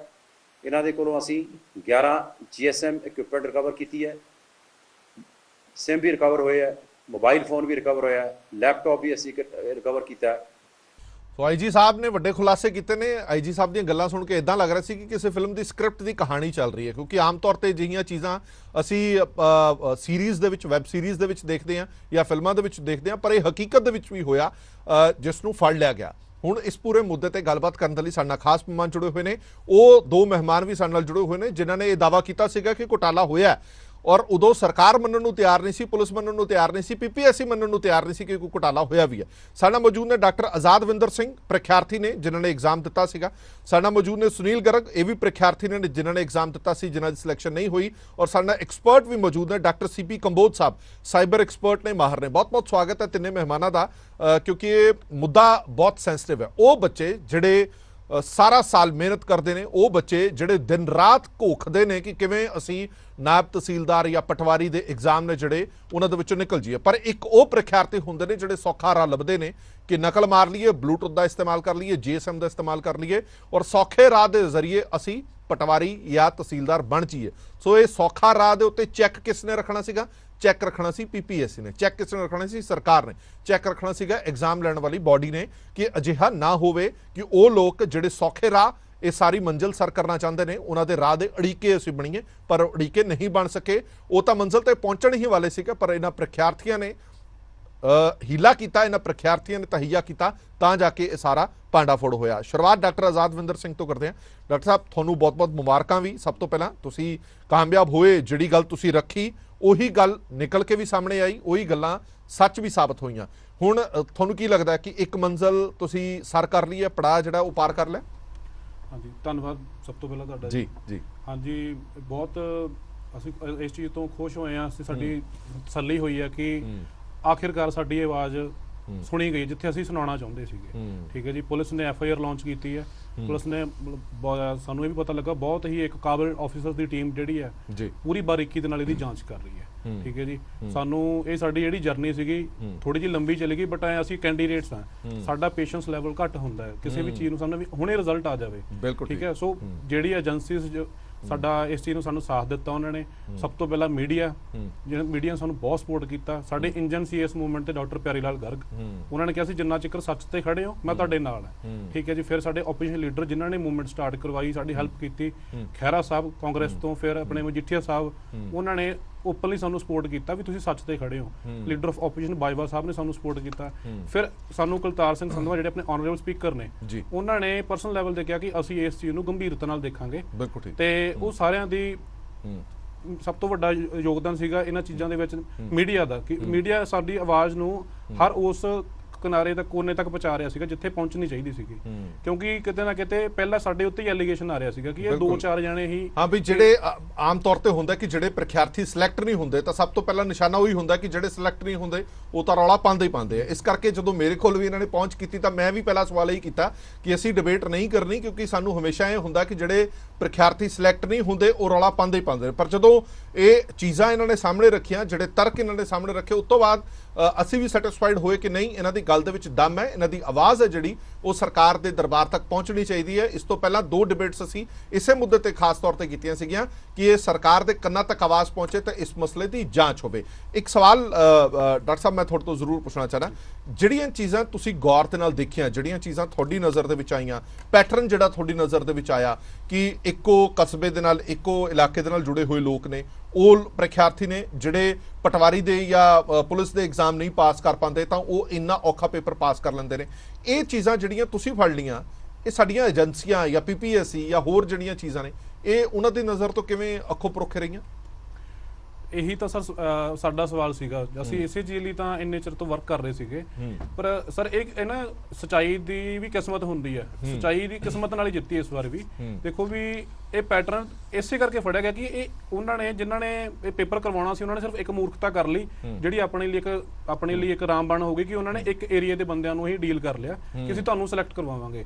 ਜੇ ਉਹ ਵੀ ਇਸ ਚੀਜ਼ ਨਾਲ ਨਾ ਕਰਦੇ ਕਿ ਉਹ ਥੋੜਾ ਜਿਹਾ ਵਾਈਡ ਰੇਂਜ ਰੱਖਦੇ ਕੈਂਡੀਡੇਟਸ ਦੀ, ਫਿਰ ਸ਼ਾਇਦ ਉਹ ਫੜੇ ਵੀ ਨਾ ਜਾਂਦੇ। ਇਹ ਪੈਟਰਨ ਸਾਡੇ ਸਾਹਮਣੇ ਵੀ ਨਹੀਂ ਆਉਣਾ ਸੀਗਾ। ਠੀਕ ਹੈ, ਇਹ ਪੈਟਰਨ ਨੂੰ ਸਮਝਾਉਣਾ, ਜਦੋਂ ਵੀ ਅਸੀਂ ਕਿਸੇ ਸਮਾਜ ਸੇਵੀ ਕੋਲ ਜਾਂਦੇ ਸੀ, ਮੀਡੀਆ ਹਾਊਸ ਕੋਲ ਜਾਂਦੇ ਸੀ, ਉਹ ਕਹਿੰਦੇ ਸੀ ਹਾਂ ਤੁਹਾਡਾ ਪੈਟਰਨ ਬਿਲਕੁਲ ਸਹੀ ਹੈ, ਵੀ ਇੰਨਾ ਜ਼ਿਆਦਾ ਇਤਫਾਕ ਨਹੀਂ ਹੋ ਸਕਦਾ। ਇਤਫਾਕ ਗੁਨਾਹ ਹੁੰਦੇ ਰਹੇ, ਉਹ ਸੱਚਾਈ ਬਣੇਗੀ। ਪਹਿਲਾਂ ਵੀ ਤੁਹਾਨੂੰ ਇਹ ਚੀਜ਼ ਦੱਸੀ ਹੈ। ਠੀਕ ਹੈ ਜੀ, ਤੇ ਇਸ ਚੀਜ਼ ਲਈ ਚਲੋ ਜਦੋਂ ਹੁਣ ਇਹ ਚੀਜ਼ ਸਾਹਮਣੇ ਆ ਗਈ ਕਿ ਹਾਂ ਕਿ ਇਸ ਏਜੰਸੀਜ਼ ਨੇ ਮੰਨ ਲਿਆ, ਗਵਰਨਮੈਂਟ ਨੇ ਮੰਨ ਲਿਆ, ਤੇ ਇਹ ਪੈਟਰਨ ਸਰ ਐ ਆ ਵੀ ਹੁਣ ਬਣ ਗਿਆ। ਪਰ ਕੀ ਪਤਾ ਜਦੋਂ ਇਸ ਤੋਂ ਪਹਿਲਾਂ ਪੇਪਰ ਹੋਏ ਸੀ ਤੇ ਜਿਹੜੇ ਪੇਪਰਸ ਦਾ ਰਿਜ਼ਲਟ ਹਜੇ ਡਿਊ ਹੈ, ਉਹਨਾਂ ਵਿੱਚ ਇਹ ਪੈਟਰਨ ਨਾ ਹੋਵੇ ਪਰ ਨਕਲ ਇਹੀ ਹੋਵੇ। ਹਾਂ, ਕੁਝ ਹੋਰ ਪੈਟਰਨ ਹੋਵੇ, ਜਿਹੜੇ ਕੈਂਡੀਡੇਟ ਸਿਲੈਕਟ ਹੋਏ ਹੋਣਗੇ ਜਾਂ ਜਿਨ੍ਹਾਂ ਨੂੰ ਕਰਵਾਉਣਾ ਹੋ ਸਿਲੈਕਟ, ਉਹਨਾਂ ਦਾ ਜਿਹੜਾ ਜੀਓਗ੍ਰਾਫੀਕਲ ਏਰੀਆ ਵਿਸਿਨਿਟੀ ਉਹ ਨਾ ਹੋਊਗੀ, ਦੂਰ ਦੇ ਹੋਣਗੇ ਜੀ। ਚਲੋ ਠੀਕ ਹੈ, ਇੱਕ ਵਾਰ ਫਟਾਫਟ ਦਰਸ਼ਕਾਂ ਨੂੰ ਥੋੜੀ ਜਿਹੀ ਜਾਣਕਾਰੀ ਵੀ ਦੇ ਦਈਏ, ਫਿਰ ਸੁਨੀਲ ਗਰਗ ਤੋਂ ਵੀ ਰਿਐਕਸ਼ਨ ਲੈ ਲੈਣੇ ਆ। ਦਰਅਸਲ ਨਾਇਬ ਤਹਿਸੀਲਦਾਰ ਦੇ ਐਗਜ਼ਾਮ ਹੋਏ ਸੀਗੇ ਜਿਹੜੇ PPSC ਵੱਲੋਂ ਲਏ ਗਏ ਸੀਗੇ। ਜਦੋਂ ਨਾਇਬ ਤਹਿਸੀਲਦਾਰ ਦੇ ਐਗਜ਼ਾਮ ਦੇ ਰਿਜ਼ਲਟ ਆਏ ਸੀਗੇ ਤਾਂ ਕੁਝ ਪ੍ਰਖਿਆਰਥੀਆਂ ਨੂੰ ਸ਼ੰਕੇ ਪੈਦਾ ਹੋਏ। ਸ਼ੰਕੇ ਇਸ ਕਰਕੇ ਪੈਦਾ ਹੋਏ ਸੀਗੇ, ਮੂਣਕ ਤੇ ਪਾਤੜਾ ਏਰੀਏ ਦੇ ਵਿੱਚੋਂ ਜ਼ਿਆਦਾਤਰ ਬੱਚੇ ਸਿਲੈਕਟ ਹੋਏ। 19 ਦੇ ਵਿੱਚੋਂ 11 ਬੱਚੇ ਜਿਹੜੇ ਨੇ ਜਨਰਲ ਕੈਟਾਗਰੀ ਦੇ ਸਿਲੈਕਟ ਹੋਏ, ਜਿਹੜੇ ਜ਼ਿਆਦਾਤਰ ਉਸੇ ਏਰੀਏ ਦੇ ਵਿੱਚੋਂ ਸੰਬੰਧਿਤ ਸੀ। ਜਦੋਂ ਇਹਨਾਂ ਨੇ ਘੋਖ ਕੀਤੀ ਵੀ ਇੱਕੋ ਏਰੀਏ ਦੇ ਵਿੱਚੋਂ, ਪੂਰੇ ਪੰਜਾਬ ਦੇ ਵਿੱਚੋਂ ਬੱਚੇ ਸਿਲੈਕਟ ਨਹੀਂ ਹੁੰਦੇ ਜਾਂ ਘੱਟ ਹੁੰਦੇ ਨੇ, ਤਾਂ ਉਸ ਪਾਰਟਿਕੂਲਰ ਏਰੀਆ ਦੇ ਵਿੱਚੋਂ ਬੱਚੇ ਕਿਵੇਂ ਸਿਲੈਕਟ ਹੋ ਰਹੇ ਨੇ, ਪਹਿਲਾ ਸ਼ੰਕਾ ਜਾਂ ਇਹਨਾਂ ਦੇ ਮਨ ਦੇ ਵਿੱਚ ਗੱਲ ਖੜਕੀ ਇਹ। ਦੂਜਾ ਸ਼ੰਕਾ ਜਿਹੜਾ ਪ੍ਰਗਟ ਹੋਇਆ ਕਿ ਇਹਨਾਂ ਦੇ ਵਿੱਚੋਂ ਬਹੁਤ ਸਾਰੇ ਪ੍ਰਖਿਆਰਥੀ ਅਜਿਹੇ ਸੀ ਜਿਹੜੇ ਇਸ ਤੋਂ ਹਲਕੇ ਪੇਪਰ ਜਾਂ ਛੋਟੇ ਦਰਜੇ ਲਈ ਐਗਜ਼ਾਮ ਦਿੰਦੇ ਰਹੇ, ਜਿਨ੍ਹਾਂ ਦੇ ਵਿੱਚੋਂ ਫੇਲ ਹੁੰਦੇ ਰਹੇ, ਪਰ ਇਹ ਇਸ ਇੰਨੇ ਔਖੇ ਪੇਪਰ ਦੇ ਵਿੱਚੋਂ ਟੌਪ ਤੇ ਕਿਵੇਂ ਆ ਗਏ, ਉਹ ਵੀ 6 ਮਹੀਨੇ ਦੇ ਅੰਦਰ ਅੰਦਰ। ਅਜਿਹੀ ਕਿਹੜੀ ਐਸੀ ਕਰਾਮਾਤ ਹੋਗੀ ਕਿ ਇਹ ਟੌਪਰ ਆ ਗਏ। ਤੀਜੀ ਸਭ ਤੋਂ ਵੱਡੀ ਇਹਨਾਂ ਦੇ ਮਨ ਦੇ ਵਿੱਚ ਸ਼ੰਕਾ ਇਹ ਪ੍ਰਗਟ ਹੋਈ ਕਿ ਜਿਹੜੀਆਂ ਕੋਚਿੰਗ ਸੈਂਟਰ ਚੱਲਦੇ ਨੇ, ਕਿਸੇ ਵੀ ਕੋਚਿੰਗ ਸੈਂਟਰ ਨੇ ਦਾਅਵਾ ਹੀ ਨਹੀਂ ਕੀਤਾ ਕਿ ਜਿਹੜੇ ਟੌਪਰ ਆਏ ਨੇ ਨਾਇਬ ਤਹਿਸੀਲਦਾਰ ਦੇ ਵਿੱਚ ਉਹਨਾਂ ਨੇ ਸਾਡੇ ਤੋਂ ਕੋਚਿੰਗ ਲਈ ਹੈ। ਨਹੀਂ ਤਾਂ ਤੁਹਾਨੂੰ ਵੀ ਪਤਾ ਅਖਬਾਰਾਂ ਦੇ ਵਿੱਚ, ਪੈਫਲੈਂਟਸ ਦੇ ਵਿੱਚ, ਵੈਬਸਾਈਟਸ ਦੇ ਉੱਤੇ ਵੱਡੇ ਵੱਡੇ ਪੋਸਟਰ ਛਾਪ ਕੇ ਲਾ ਦਿੰਦੇ ਨੇ ਕਿ ਸਾਡੇ ਕੋਚਿੰਗ ਸੈਂਟਰ ਤੋਂ ਆਹ ਬੱਚਾ ਪੜਿਆ ਸੀ ਤੇ ਅੱਜ ਨਾਇਬ ਤਹਿਸੀਲਦਾਰ ਦੇ ਐਗਜ਼ਾਮ ਦੇ ਵਿੱਚ ਉਸਨੇ ਟੌਪ ਕੀਤਾ। ਸੋ ਇਹ ਬਹੁਤ ਸਾਰੇ ਇਤਫਾਕ ਸੀ ਜਿਹੜੇ ਮਿਲਦੇ ਗਏ, ਜਿਸ ਤੋਂ ਬਾਅਦ ਸ਼ੰਕੇ ਪੈਦਾ ਹੋਏ ਤੇ ਅੱਜ ਸਾਰਾ ਮਸਲਾ ਸਾਫ਼ ਹੋ ਗਿਆ। ਸੁਨੀਲ ਗਰਗ, ਤਸੱਲੀ ਹੈ ਤੁਹਾਨੂੰ ਕਿ ਜੋ ਕਾਰਵਾਈ ਹੋਈ ਆ, ਹੁਣ ਤੁਹਾਡੀ ਡਿਮਾਂਡ ਕੀ ਹੈ? ਤੁਸੀਂ ਚਾਹੁੰਦੇ ਹੋ ਕਿ ਇਹ ਜਿਹੜੇ ਐਗਜ਼ਾਮ ਨੇ ਰੱਦ ਕੀਤੇ ਜਾਣ? ਹਾਂਜੀ, ਸਭ ਤੋਂ ਸਾਡਾ ਮੰਗ ਤਾਂ ਇਹੀ ਹੈ ਕਿ ਜਦੋਂ ਇਸ ਪੇਪਰ ਦੀ ਇੰਟੀਗ੍ਰਿਟੀ ਹੀ ਖਤਮ ਹੋ ਗਈ, ਪਤਾ ਲੱਗ ਗਿਆ ਕਿ ਕੁਝ ਕੁ ਬੱਚਿਆਂ ਨੇ ਚੀਟਿੰਗ ਕਰਕੇ ਅੱਗੇ ਆਏ ਨੇ, ਤਾਂ ਹੋ ਸਕਦਾ ਇਹਦੇ ਤੋਂ ਵੀ ਸ਼ੱਕ ਤੋਂ ਬਾਅਦ ਕੁਝ ਬਚ ਜਾਣ। ਤਾਂ ਸਾਡਾ ਸਭ ਤੋਂ ਪਹਿਲੀ ਮੰਗ ਹੈ ਇਹ ਆ ਕਿ ਇਹ ਪੇਪਰ ਮੁੱਢ ਤੋਂ ਹੋਵੇ ਤੇ ਇਹ ਪੂਰਾ ਜਿਹੜਾ ਪ੍ਰੋਸੈਸ ਆ ਇਹਨੂੰ ਚੰਗੀ ਤਰ੍ਹਾਂ ਖਗੋਲਿਆ ਜਾਵੇ, ਤਾਂ ਕਿ ਅੱਗੇ ਤੋਂ ਜਦੋਂ ਪੇਪਰ ਕੋਈ ਵੀ ਹੋਵੇ ਉਹਦੇ 'ਚ ਐਦਾਂ ਦਾ ਕੋਈ ਗੁੰਜਾਇਸ਼ ਹੀ ਨਾ ਹੋਵੇ ਕਿ ਚੀਟਿੰਗ ਕਿਤੇ ਨਾ ਕਿਤੇ ਹੋ ਸਕੇ। ਤੇ ਇਹਦੇ ਲਈ PPSC ਵਰਗੀਆਂ ਕਨਸਟੀਟਿਊਸ਼ਨਲ ਬਾਡੀਆਂ ਜਿਹਦੇ ਵਿੱਚ 10-10 ਮੈਂਬਰਸ ਨੇ, ਚੇਅਰਮੈਨ ਨੇ, ਸੈਕਟਰੀ ਨੇ, ਆਫੀਸਰ ਲੈਵਲ ਨੇ, ਉਹਨਾਂ ਨੂੰ ਚੰਗੀ ਤਰ੍ਹਾਂ ਮੈਜਰਸ ਲੈਣੇ ਚਾਹੀਦੇ ਆ ਜੋ ਇਹਨਾਂ ਪੇਪਰਾਂ ਦੇ ਵਿੱਚ ਉਹਨਾਂ ਨੇ ਨਹੀਂ ਲਏ। ਬਿਲਕੁਲ, ਕਿਉਂਕਿ Punjab public service commission PPSC ਦੀ ਸਾਖਤ ਵੀ ਇੱਕ ਧੱਬਾ ਲੱਗਿਆ ਜਾਂ ਸਾਖਤ ਵੀ ਸਵਾਲ ਖੜੇ ਹੋਏ ਕਿ ਡੰਮੀ ਕੈਂਡੀਡੇਟ ਆ ਕੇ ਪੇਪਰ ਦਿੰਦੇ ਰਹੇ ਤਾਂ ਤੁਹਾਨੂੰ ਪਤਾ ਹੀ ਨਹੀਂ ਲੱਗਿਆ। ਇੱਕ ਵੱਡਾ ਸਵਾਲ ਤਾਂ PPSC ਦੇ ਲਈ ਵੀ ਖੜਾ ਹੋਏਗਾ। ਚਲੋ ਅੱਗੇ ਵਧਣ ਤੋਂ ਪਹਿਲਾਂ ਅਸੀਂ ਇੱਕ ਝਲਕ ਦਿਖਾ ਦਿੰਦੇ ਹਾਂ ਕਿ ਇਸ ਤੋਂ ਪਹਿਲਾਂ ਇਸ ਮੁੱਦੇ ਦੇ ਉੱਤੇ PTC ਨੇ ਕਿਸ ਤਰ੍ਹਾਂ ਦੀ ਕਵਰੇਜ ਕੀਤੀ ਸੀ ਜਾਂ ਕਿੱਦਾਂ ਦੀਆਂ ਡਿਬੇਟਸ ਕੀਤੀਆਂ ਸੀਗੀਆਂ। ਇੱਕ ਝਲਕ ਥੋੜੀ ਦਿਖਾ ਦਿੰਦੇ ਹਾਂ, ਫਿਰ ਮੈਂ ਗਰਗ ਸਾਹਿਬ ਕੋਲ ਵਾਪਸ ਆਵਾਂਗਾ। ਨਵੀਂ ਬਣੀ ਸਰਕਾਰ ਨੇ ਔਰ ਨਵੇਂ ਬਣੇ ਮੁੱਖ ਮੰਤਰੀ ਸਾਹਿਬ ਨੇ ਕਿਹਾ ਸੀਗਾ ਕਿ ਮੈਂ ਜਦੋਂ ਸੱਤਾ ਦੇ ਵਿੱਚ ਆਵਾਂਗਾ ਹਰਾ ਪੈਨ ਸਭ ਤੋਂ ਪਹਿਲਾਂ ਨੌਜਵਾਨਾਂ ਨੂੰ ਰੋਜ਼ਗਾਰ ਦੇਣ ਤੇ ਚੱਲੇਗਾ, ਨੌਕਰੀਆਂ ਦੇਣ ਤੇ ਮੇਰਾ ਹਰਾ ਪੈਨ ਚੱਲੇਗਾ। ਕਈ ਲੋਕ ਇਹ ਦਾਅਵਾ ਕਰਨੇ ਕਿ ਜਿਹੜਾ ਹਰਾ ਪੈਨ ਚੱਲਿਆ ਇਹ ਲੋਕਾਂ ਨੂੰ ਪੱਕਾ ਕਰਨ ਦੇ ਲਈ ਨਹੀਂ, ਇਹ ਘਪਲੇ ਕਰਨ ਦੇ ਲਈ ਚੱਲਿਆ। ਉਹ ਪ੍ਰੀਖਿਆਰਥੀ ਜਿਹੜੇ ਪਟਵਾਰੀ ਤੋਂ ਵੀ ਫੇਲ ਹੋ ਗਏ ਐਗਜ਼ਾਮ ਦੇ ਵਿੱਚੋਂ, ਜਿਹੜੇ ਕਲਰਕ ਤੋਂ ਫੇਲ ਹੋ ਗਏ, ਉਹ ਨਾਇਬ ਤਹਿਸੀਲਦਾਰ ਐਗਜ਼ਾਮ ਦੇ ਵਿੱਚੋਂ ਕਿਵੇਂ ਟੌਪ ਕਰ ਗਏ, ਇਹ ਸਵਾਲ ਉਹਨਾਂ ਚੁੱਕਿਆ ਕਿ ਸਾਰੇ ਹੀ ਟੌਪਰ ਪਾਤਲਾਂ ਤੇ ਮੂਣਕ ਦੇ ਕਿਵੇਂ ਹੋ ਸਕਦੇ ਨੇ। ਪੂਰੇ ਪੰਜਾਬ ਤੋਂ ਲੋਕਾਂ ਨੇ ਪੇਪਰ ਦਿੱਤੇ। ਹੋ ਸਕਦਾ ਕਿ ਉਹ ਪ੍ਰੀਖਿਆਰਥੀ ਨੇ ਜਿਹੜੇ ਉਹਨਾਂ ਨੇ ਕੋਚਿੰਗ ਕਿਸੇ ਇੱਕ ਸੈਂਟਰ ਤੋਂ ਲਈ ਹੋਵੇ, ਉਸ ਸੈਂਟਰ ਦੇ ਵਿੱਚ ਕੋਚਿੰਗ ਐਸੀ ਹੋਵੇ ਜਿਹਨੇ ਸਾਰਿਆਂ ਦਾ ਰਿਜ਼ਲਟ ਪ੍ਰਭਾਵਿਤ ਕੀਤਾ ਹੋਵੇ। ਫਰਕ ਹੋ ਸਕਦਾ, ਪਰ ਟੌਪਰਾਂ ਦੇ ਵਿੱਚ ਇਤਫਾਕ ਉਹ ਵੀ 19 ਜਰਨਲ ਦੇ ਵਿੱਚੋਂ ਤੁਸੀਂ 10-11 ਬੰਦੇ ਸਿਰਫ 2 ਤਹਿਸੀਲਾਂ ਦੇ ਲੰਘ ਕੇ ਕਰ ਰਹੇ ਹੋ। ਮੂਨਕ, ਜ਼ਿਆਦਾਤਰ ਮੂਨਕ ਤੇ ਪਾਤੜਾ, ਉਹ ਵੀ ਵਿੱਚ ਆਪਸ ਦੇ ਵਿੱਚ ਕੁਝ ਰਿਲੇਟਿਵ ਨੇ। ਕੀ ਇਹਨਾਂ ਐਗਜ਼ਾਮਸ ਦੇ ਵਿੱਚ ਰੀਚੈਕਿੰਗ ਦੀ ਕੋਈ ਵੈਲੂਏਸ਼ਨ ਕਰਵਾਈ ਜਾ ਸਕਦੀ? ਰੀਚੈਕਿੰਗ ਦਾ ਅੱਜ ਤੱਕ ਕੋਈ ਇਹੋ ਜਿਹਾ ਪ੍ਰੋਸੀਜਰ ਨਹੀਂ ਹੈ। ਬੱਚਾ ਜੇ ਇੱਕ ਪੇਪਰ ਦੇ ਵਿੱਚੋਂ ਫੇਲ ਹੋ ਗਿਆ ਤਾਂ ਜ਼ਰੂਰੀ ਹੈ ਕਿ ਅਗਲੇ ਪੇਪਰ 'ਚ ਵੀ ਉਹ ਫੇਲ ਹੋਊਗਾ? ਕਿਸੇ ਵਿਦਿਆਰਥੀ ਨੇ, ਕਿਸੇ ਪ੍ਰੀਖਿਆਰਥੀ ਨੇ ਇਹ ਦਾਅਵਾ ਕੀਤਾ ਕਿ ਜੋ ਤੁਸੀਂ ਐਲੀਗੇਸ਼ਨ ਲਗਾ ਰਹੇ ਹੋ ਉਹ ਗਲਤ ਹੈ? 14 ਦਿਨ ਹੋ ਗਏ ਰਿਜ਼ਲਟ ਆਏ ਨੂੰ, ਪਰ ਹਜੇ ਤੱਕ ਕਿਸੇ ਵੀ ਵਿਦਿਆਰਥੀ ਨੇ ਕਿਸੇ ਵੀ ਪਲੇਟਫਾਰਮ ਤੇ, ਨਾ WhatsApp ਤੇ, ਨਾ YouTube ਤੇ, ਨਾ ਕਿਸੇ ਮੀਡੀਆ ਚੈਨਲ ਸਾਹਮਣੇ ਅੱਗੇ ਆ ਕੇ ਆਪਣੇ ਤੱਥ ਰੱਖੇ। ਕੋਈ ਕੋਚਿੰਗ ਸੈਂਟਰ ਤੁਹਾਨੂੰ ਇਵੇਂ ਦਾ ਲੱਭਿਆ ਜਿਹੜੇ 10 ਦਾ ਇਹ ਦਾਅਵਾ ਕਰਦਾ ਹੋਵੇ ਕਿ ਇਹਨਾਂ ਨੇ ਸਾਡੇ ਕੋਚਿੰਗ ਸੈਂਟਰ ਤੋਂ ਟ੍ਰੇਨਿੰਗ ਲਈ? ਨਹੀਂ ਸਰ, ਸਾਨੂੰ ਤਾਂ ਹਜੇ ਤੱਕ ਕੋਈ ਨਹੀਂ ਮਿਲਿਆ। ਇਦਾਂ ਵੀ ਹੋ ਸਕਦਾ ਕਿ ਉਹਨਾਂ ਬੱਚਿਆਂ ਨੇ ਇਸ ਪੇਪਰ ਦੇ ਲਈ ਜ਼ਿਆਦਾ ਮਿਹਨਤ ਕੀਤੀ ਹੋਵੇ, ਇਹ ਪੇਪਰ ਵੈਸੇ ਹੀ ਦੇਣ ਚਲੇ ਗਏ ਹੁਣ ਕਿ ਚਲੋ ਜੇ ਤੁੱਕਾ ਲੱਗ ਗਿਆ ਤਾਂ ਠੀਕ ਹੈ, ਨਹੀਂ ਤਾਂ ਆਪਾਂ ਤਾਂ ਪੂਰੀ ਤਿਆਰੀ ਉਸ ਪੇਪਰ ਦੀ, ਉਸ ਐਗਜ਼ਾਮ ਨਾਇਬ ਤਹਿਸੀਲਦਾਰ ਦੀ ਕਰ ਰਹੇ ਹਾਂ, ਇਹ ਵੀ ਦੇ ਆਨੇ ਆ, ਜੇ ਹੋ ਗਿਆ ਤਾਂ ਠੀਕ ਹੈ, ਨਹੀਂ ਤਾਂ ਨਾ ਸਹੀ। ਹੋ ਸਕਦਾ ਸਰ, ਕਿਸੇ ਇੱਕ ਬੱਚੇ ਲਈ ਹੋ ਸਕਦਾ, 2 ਬੱਚਿਆਂ ਲਈ ਹੋ ਸਕਦਾ, ਪਰ ਪੂਰੇ ਟੌਪ 20 ਦੇ ਵਿੱਚੋਂ 10-12 ਬੱਚਿਆਂ ਲਈ ਕਿ ਜਿਹੜਾ ਪ੍ਰੀਖਿਆਰਥੀ ਨਹੀਂ ਪਾਸ ਹੁੰਦਾ ਜੀ, ਇਤਿਹਾਸ ਰਿਹਾ, ਉਹ ਸ਼ਰੇਆਮ ਘਪਲਿਆਂ ਦੇ ਇਲਜ਼ਾਮ ਲਾਣਗੇ, ਉਹ ਸਿਫਾਰਸ਼ਾਂ ਦੇ ਇਲਜ਼ਾਮ ਲਾਣਗੇ, ਇਦਾਂ ਦਾ ਹੀ ਇਹ ਇਲਜ਼ਾਮ। ਪਰ ਵੇਗ ਇਲਜ਼ਾਮ ਤਾਂ ਹੁੰਦਾ ਸਰ ਜੇ ਅਸੀਂ ਕੋਈ ਸਾਡੇ ਵਿੱਚੋਂ ਇਹੋ ਜਿਹਾ ਕੈਂਡੀਡੇਟ ਹੁੰਦਾ ਜਿਹੜਾ ਸਾਨੂੰ, ਅਸੀਂ ਇਹ ਤਾਂ ਡਿਮਾਂਡ ਨਹੀਂ ਕੀਤੀ ਨਾ ਵੀ ਇਹਨਾਂ ਨੂੰ ਪਾਸੇ ਕਰਕੇ ਕੁਝ ਕੈਂਡੀਡੇਟ ਦੇ ਨੀਚੇ ਵਧੀਆ ਰੈਂਕ ਤੇ ਬੈਠੇ ਨੇ ਵੇਟਿੰਗ 'ਚ, ਉਹਨਾਂ ਨੂੰ ਰੱਖ ਲਓ। ਵਿਜੀਲੈਂਸ ਦੀ ਇਨਕੁਆਇਰੀ ਮੰਗ ਰਹੇ ਹੋ ਜਾਂ ਇੰਟਰਨਲ PPSC ਦੀ ਇਨਕੁਆਇਰੀ ਮੰਗ ਰਹੇ ਹੋ? ਫ੍ਰੀ ਐਂਡ ਫੇਅਰ ਇਨਕੁਆਇਰੀ ਮੰਗ ਰਹੇ ਹਾਂ ਜਿਹਦੇ ਤੇ ਬੱਚਿਆਂ ਦਾ ਭਰੋਸਾ ਹੋਵੇ। ਵਿਜੀਲੈਂਸ ਬਿਊਰੋ ਵੱਲੋਂ ਹੋ ਜੇ, ਚਾਹੇ ਮਾਨਯੋਗ ਹਾਈ ਕੋਰਟ ਦੇ ਜੱਜ ਦੀ ਬੈਠਕ ਅੰਡਰ ਹੋ ਜੇ, ਚਾਹੇ CBI ਦੀ ਇਨਕੁਆਇਰੀ ਹੋ ਜੇ।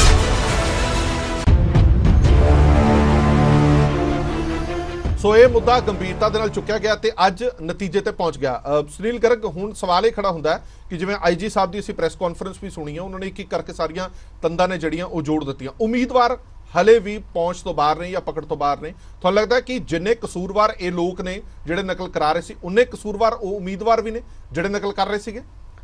ਹਾਂਜੀ, ਇਹਦੇ ਵਿੱਚ ਕੋਈ ਵੀ, ਚਾਹੇ ਉਹ ਕਰਾਉਣ ਵਾਲਾ ਚਾਹੇ ਉਹ ਕਰਨ ਵਾਲਾ, ਸਾਰੇ ਹੀ ਇਸ ਚੀਟਿੰਗ ਦੇ ਭਾਗੀਦਾਰ ਨੇ। ਸਾਰੇ ਹੀ ਇਸ ਜੋ ਗਲਤ ਕੰਮ ਹੋਇਆਗਾ ਉਹਦੇ 'ਚ ਬਰਾਬਰ ਦੇ ਭਾਗੀਦਾਰ ਨੇ। ਤਾਂ ਸਾਨੂੰ ਪੂਰੀ ਉਮੀਦ ਹੈ, ਜਿਵੇਂ ਆਈਜੀ ਸਾਹਿਬ ਨੇ ਦੱਸਿਆ ਕਿ ਹਜੇ ਅਸੀਂ ਸਿਰਫ ਮਿਡਲਮੈਨ ਫੜੇ ਨੇ, ਕੈਂਡੀਡੇਟਸ ਨੂੰ ਅਸੀਂ ਪੂਰੇ ਇਨਵੈਸਟੀਗੇਸ਼ਨ ਕਰਨ ਤੋਂ ਬਾਅਦ ਹੀ ਚਾਰਜ ਸ਼ੀਟ ਕਰਾਂਗੇ। ਤਾਂ ਸਾਨੂੰ ਉਹਨਾਂ ਤੇ ਪੂਰੀ ਐਸਆਈਟੀ ਤੇ ਭਰੋਸਾ ਹੈਗਾ ਤੇ ਸਾਨੂੰ ਵੀ ਉਹ ਪ੍ਰੋਸੈਸ ਸਹੀ ਲੱਗਦਾ। ਐਵੇਂ ਹੀ ਪਹਿਲੀ ਇਨੀਸ਼ੀਅਲ ਇਨਵੈਸਟੀਗੇਸ਼ਨ 'ਚ ਕਿਤੇ ਕੋਈ ਗਲਤ ਕੈਂਡੀਡੇਟ ਨਾ ਉਸ ਰਡਾਰ ਦੇ ਅੰਦਰ ਆ ਜਾਏ ਤੇ ਬਾਅਦ ਦੇ ਵਿੱਚ ਉਹਦਾ ਕੋਈ ਭਵਿੱਖ ਖਰਾਬ ਹੋਵੇ। ਤਾਂ ਸਾਨੂੰ ਉਹਨਾਂ ਤੇ ਪੂਰਾ ਭਰੋਸਾ ਕਿ ਉਹ ਕਿਸੇ ਵੀ ਦੋਸ਼ੀ ਨੂੰ ਨਹੀਂ ਛੱਡਣਗੇ। ਬਿਲਕੁਲ। ਕੰਬੋਜ ਸਾਹਿਬ ਸਾਡੇ ਨਾਲ ਜੁੜੇ ਹੋਏ ਨੇ, ਸਾਈਬਰ ਮਾਹਿਰ ਨੇ। ਕੰਬੋਜ ਸਾਹਿਬ, ਇੱਕ ਸਵਾਲ ਮੈਂ ਤੁਹਾਡੇ ਤੋਂ ਪੁੱਛਣਾ ਚਾਹੁੰਦਾ, ਕਿਉਂਕਿ ਆਪਾਂ ਚਲੋ ਉਸ ਗੱਲ ਨਾਲ ਨਹੀਂ ਆਉਂਦੇ, ਮੈਂ ਟੈਕਨੀਕਲ ਸਵਾਲ ਤੁਹਾਡੇ ਤੋਂ ਜ਼ਰੂਰ ਪੁੱਛਾਂਗਾ। ਜਿਵੇਂ ਆਈਜੀ ਸਾਹਿਬ ਦੀ ਆਪਾਂ ਪ੍ਰੈਸ ਕਾਨਫਰੰਸ ਸੁਣੀ ਹੈ, ਉਹਨਾਂ ਨੇ GSM ਦੀ ਗੱਲ ਕੀਤੀ ਹੈ, ਉਹਨਾਂ ਨੇ ਵਾਇਰਲੈਸ ਵੀਡੀਓ ਕੈਮਰਾ ਦੀ ਗੱਲ ਕੀਤੀ ਹੈ। ਥੋੜਾ ਜਿਹਾ ਸਮਝਾਓਗੇ ਕਿ ਇੰਨਾ ਉੱਚ ਪੱਧਰ ਦਾ ਐਗਜ਼ਾਮ ਹੋਵੇ, ਇਹ ਕਿਵੇਂ ਅੱਖੋਂ ਪਰੋਖੇ ਚੀਜ਼ਾਂ ਬਚ ਕੇ ਅੰਦਰ ਲੰਘ ਜਾਂਦੀਆਂ ਨੇ, ਇਹ ਕਿਵੇਂ ਇਹ ਪੈਟਰਨ, ਮਤਲਬ ਇੰਨਾ ਹਾਈਟੈਕ ਨਕਲ ਮਾਰਨ ਵਾਲੇ ਹੋ ਗਏ ਨੇ, ਉਹਨੇ ਹਾਈਟੈਕ ਐਗਜ਼ਾਮੀਨਰ ਨਹੀਂ ਹੋ ਸਕਦੇ, ਐਗਜ਼ਾਮ ਲੈਣ ਵਾਲੀਆਂ ਹਾਈਟੈਕ ਨਹੀਂ ਹੋ ਸਕਦੀਆਂ। ਸਾਡੇ ਵੀ ਏਡੇ ਏਡੇ ਬਜਟ ਨੇ, ਜੇ ਉਹ ਇਹਨਾਂ ਚੀਜ਼ਾਂ ਦਾ ਇਸਤੇਮਾਲ ਕਰ ਸਕਦੇ ਨੇ, ਕਿ ਅਸੀਂ ਇਸਤੇਮਾਲ ਕਰਕੇ ਉਹਨਾਂ ਦੇ ਇਹ ਇਰਾਦੇ ਨੇ ਜਿਹੜੇ ਨੇਸਤੋ ਨਾਬੂਦ ਨਹੀਂ ਕਰ ਸਕਦੇ? ਜੀ ਹਰਪ੍ਰੀਤ ਜੀ, ਬੜਾ ਸੰਜੀਦਾ ਮਸਲਾ ਹੈ ਜੀ। ਮੈਂ ਸਮਝਦਾ ਕਿ ਇਹ ਤੁਸੀਂ ਬੜੇ ਵਧੀਆ ਵਿਸ਼ਾ ਜਿਹੜਾ ਦਰਸ਼ਕਾਂ ਦੇ ਮੂਹਰੇ ਰੱਖਿਆ, ਇਹਦੀ ਬੜੀ ਜ਼ਰੂਰਤ ਹੈ ਜੀ। ਜਦੋਂ ਦਾ ਮੈਂ ਸਮਝਦਾ ਕਿ ਇੰਟਰਨੈਟ ਦੇ ਨਾਲ ਸਾਡਾ ਆਵਾਮ, ਸਾਰੇ ਲੋਕ ਜੁੜੇ ਨੇ, ਕੰਪਿਊਟਰ ਦੇ ਨਾਲ ਜੁੜੇ ਨੇ, ਤਾਂ ਬਹੁਤ ਸਾਰੀਆਂ ਚੀਜ਼ਾਂ ਨਵੀਆਂ ਆਈਆਂ ਨੇ ਤਕਨਾਲੋਜੀ ਦੇ ਰੂਪ ਵਿੱਚ। ਹੁਣ ਅਪਰਾਧਾਂ ਦਾ ਤੌਰ ਤਰੀਕਾ ਵੀ ਬਦਲ ਗਿਆ। ਹੁਣ ਅਪਰਾਧ ਬੰਦੂਕ ਦੀ ਨੋਕ ਤੇ ਜਾਂ ਤਲਵਾਰ ਦੀ ਧਾਰ ਤੇ ਨਹੀਂ, ਸਗੋਂ ਹੁਣ ਇੱਕ ਮਾਊਸ ਦੇ ਕਲਿੱਕ ਰਾਹੀਂ ਹੋ ਜਾਂਦੇ ਨੇ। ਹੁਣ ਆਈਜੀ ਸਾਹਿਬ ਦੀ ਜਿਹੜੀ ਪ੍ਰੈਸ ਕਾਨਫਰੰਸ ਦੇ ਵਿੱਚ ਗੱਲਾਂ ਨਿਕਲ ਕੇ ਆਈਆਂ ਨੇ, ਅਸੀਂ ਅਲੱਗ-ਅਲੱਗ ਅਖਬਾਰਾਂ ਦੇ ਵਿੱਚ ਵੀ ਪੜ੍ਹ ਰਹੇ ਹਾਂ ਕਿ ਤਕਨਾਲੋਜੀ ਨੇ ਇਸ ਕਦਰ ਆਪਣਾ ਜਾਲ ਵਿਛਾ ਦਿੱਤਾ ਹੈ, ਇਸ ਕਦਰ ਆਪਣਾ ਜਾਲ ਬੁਣ ਦਿੱਤਾ ਹੈ ਕਿ ਮਾੜੇ ਕੰਮਾਂ ਦੇ ਵਿੱਚ ਵੀ ਇਹਦਾ ਇਸਤੇਮਾਲ ਹੋਣ ਲੱਗ ਪਿਆ। ਤੇ ਇਹ ਪਹਿਲੀ ਵਾਰੀ ਨਹੀਂ ਹੋਇਆ, ਸ਼ਾਇਦ ਯੂਪੀ ਦੇ ਵਿੱਚ 2-3 ਵਾਰ ਇਸ ਤਰ੍ਹਾਂ ਦੇ ਐਗਜ਼ਾਮ ਦੇ ਵਿੱਚ ਜਿਹੜੀਆਂ ਡਿਜੀਟਲ ਡਿਵਾਈਸਿਸ ਯੂਜ਼ ਕਰਕੇ ਵਰਤ ਕੇ ਇਦਾਂ ਦੇ ਪੇਪਰਾਂ ਦੇ ਵਿੱਚ ਜਿਹੜੇ ਗਲਤ ਲੋਕਾਂ ਨੇ ਉਹ ਪੇਪਰ ਪਾਸ ਵੀ ਕੀਤੇ ਨੇ। ਪਰ ਇਹ ਬੜੀ ਵਧੀਆ ਗੱਲ ਹੈ। ਅੱਛਾ, ਮੈਂ ਕਹਿੰਦਾ ਕਿ ਪੁਲਿਸ ਵੱਲੋਂ, ਪ੍ਰਸ਼ਾਸਨ ਵੱਲੋਂ ਹੁੰਗਾਰਾ ਮਿਲਿਆ ਕਿ ਇਹਦਾ ਪਰਦਾਫਾਸ਼ ਹੋਇਆ। ਇਹਦੀ ਜਿਹੜੀ ਹਰਪ੍ਰੀਤ ਜੀ, ਜਿਹੜੀ ਗੱਲ, ਇਹ ਮਸਲਾ ਵਾਪਰਿਆ ਜੀ, ਬੜਾ ਸੰਜੀਦਾ ਹੈ ਕਿ ਇੰਨੇ ਵੱਡੀ ਗਿਣਤੀ ਦੇ ਵਿੱਚ ਅਸੀਂ ਇਨਵਿਜੀਲੇਟਰ ਲਗਾਉਂਦੇ ਆ, ਉਹਦੇ ਉੱਤੇ ਸੁਪਰਡੈਂਟਸ ਹੁੰਦੇ ਨੇ, ਉਹਦੇ ਉੱਤੇ ਸਾਡੇ ਕੋਲ ਆਬਜ਼ਰਵਰ ਹੁੰਦੇ ਨੇ, ਬਹੁਤ ਤਰ੍ਹਾਂ ਦਾ ਸਟਾਫ ਹੁੰਦਾ ਜਿਹੜਾ ਕਿ ਪੇਪਰ ਕੰਡਕਟ ਕਰਵਾਉਂਦਾ ਹੈ ਜੀ, ਔਰ ਬਹੁਤ ਤਰ੍ਹਾਂ ਦੀਆਂ ਡਿਵਾਈਸਿਸ ਯੂਜ਼ ਹੁੰਦੀਆਂ ਨੇ। ਇਹਦੇ ਵਿੱਚ ਸਭ ਤੋਂ ਵੱਡਾ ਸਵਾਲ ਇਹ ਹੈ, ਜਿਹੜਾ ਸ਼ਾਇਦ ਮੈਂ ਕਿਤੇ ਨਹੀਂ ਪੜ੍ਹਿਆ, ਕਿ ਇਸ ਐਗਜ਼ਾਮ ਦੇ ਵਿੱਚ ਸਾਡੇ ਨਾਲ ਜਿਵੇਂ ਆਜ਼ਾਦਵਿੰਦਰ ਸਿੰਘ ਤੇ ਸੁਨੀਲ ਗਰਗ ਜੀ ਜੁੜੇ ਹੋਏ ਨੇ, ਮੈਂ ਇਹਨਾਂ ਤੋਂ ਵੀ ਪੁੱਛਣਾ ਚਾਹੁੰਦਾ ਕਿ ਕੀ ਇਸ ਇਮਤਿਹਾਨ ਦੇ ਵਿੱਚ ਜੈਮਰ ਨਹੀਂ ਲਗਾਏ ਗਏ ਸੀ? ਨਹੀਂ ਕੰਬੋਜ ਸਾਹਿਬ, ਜੈਮਰ ਨਹੀਂ ਲਗਾਏ ਗਏ ਸੀ। ਇਹੀ ਸਵਾਲ ਸੀਗਾ ਕਿ ਇੰਨਾ ਵੱਡਾ ਐਗਜ਼ਾਮ ਸੀਗਾ ਤੇ ਜੈਮਰ ਦੀ ਅਣਹੋਂਦ ਸੀ, ਜੈਮਰ ਹੈ ਹੀ ਨਹੀਂ ਸੀ। ਪੀਪੀਐਸਸੀ ਦੇ ਕਿਸੇ ਪੇਪਰ 'ਚ ਜੈਮਰ ਨਹੀਂ ਹੁੰਦਾ, ਇਹ ਦਾਵਾ ਕਰ ਰਹੇ ਨੇ ਡਾਕਟਰ ਸਾਹਿਬ। ਇਹ ਤਾਂ ਬਹੁਤ ਮਾੜੀ ਗੱਲ ਹੈ, ਕਿਉਂਕਿ ਜੈਮਰ ਤੋਂ ਬਿਨਾਂ ਅਸੀਂ ਇਹ ਇਸ ਤਰ੍ਹਾਂ ਦੇ ਡਿਜੀਟਲ ਦੇ ਯੁੱਗ ਦੇ ਵਿੱਚ ਇਹ ਇਮਤਿਹਾਨ ਜਿਹੜੇ ਨੇ, ਆਪਾਂ ਇਹਨਾਂ ਨੂੰ ਬਿਲਕੁਲ ਸਾਫ਼ ਸੁਥਰਾ ਨਹੀਂ ਕਹਿ ਸਕਦੇ।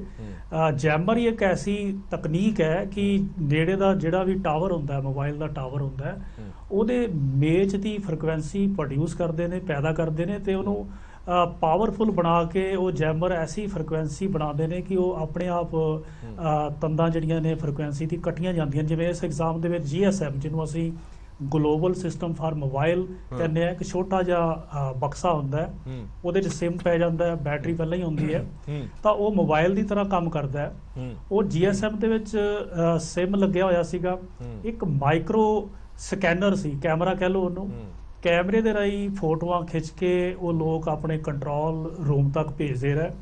ਕੰਟਰੋਲ ਰੂਮ ਵਾਲਿਆਂ ਨੇ ਉਹਦੀ ਪ੍ਰਿੰਟ ਕੱਢ ਕੇ ਪੇਪਰ ਨੂੰ ਸੋਲਵ ਕੀਤਾ, ਔਰ ਉਹਦਾ ਇੱਕ ਆਨਸਰ ਕੀ ਤਿਆਰ ਕਰਕੇ ਇੱਕ ਡਿਕਟੇਟਰ ਜਿਹੜਾ ਸੀ, ਜਿਹੜਾ ਬੰਦਾ ਬੋਲ ਬੋਲ ਕੇ ਪੇਪਰ ਨੂੰ ਹੱਲ ਕਰਵਾਉਂਦਾ ਸੀ, ਉਹ ਕਿਤੇ ਸੈਂਟਰ ਦੇ ਨੇੜੇ ਤੇੜੇ ਬਿਠਾਇਆ ਹੋਣਾ। ਪਹਿਲਾਂ ਵੀ ਜਿੰਨੇ ਇੱਦਾਂ ਦੇ ਪੇਪਰ ਲੀਕ ਹੋਏ ਨੇ ਉਹਨਾਂ ਦੇ ਵਿੱਚ ਇਸ ਤਰ੍ਹਾਂ ਹੋਇਆ।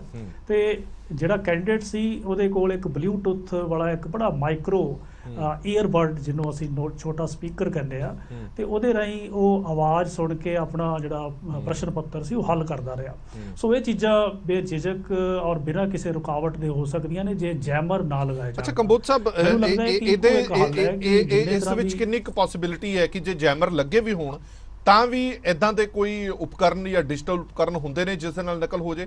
ਬੜੀਆਂ ਥਾਵਾਂ ਦੇ ਉੱਤੇ ਅਸੀਂ ਖਬਰਾਂ ਲਗਾਤਾਰ ਸੁਣਦੇ ਰਹਿੰਦੇ ਕਿ ਜੈਮਰ ਦੇ ਬਾਵਜੂਦ ਵੀ ਕੁਝ ਡਿਜੀਟਲ ਡਿਵਾਈਸ ਅਜਿਹੇ ਨੇ ਜਿਹੜੇ ਕੰਮ ਕਰਦੇ ਨੇ। ਦੇਖੋ ਦੋ ਚੀਜ਼ਾਂ ਨੇ ਕਿ ਮੋਬਾਈਲ ਫੋਨ ਦੀ ਸਾਡੀ ਜਿਹੜੀ ਫ੍ਰੀਕੁਐਂਸੀ ਹੈ 1000 ਤੋਂ 2000 ਮੈਗਾਹਰਟਜ਼ ਹੈ ਜੀ।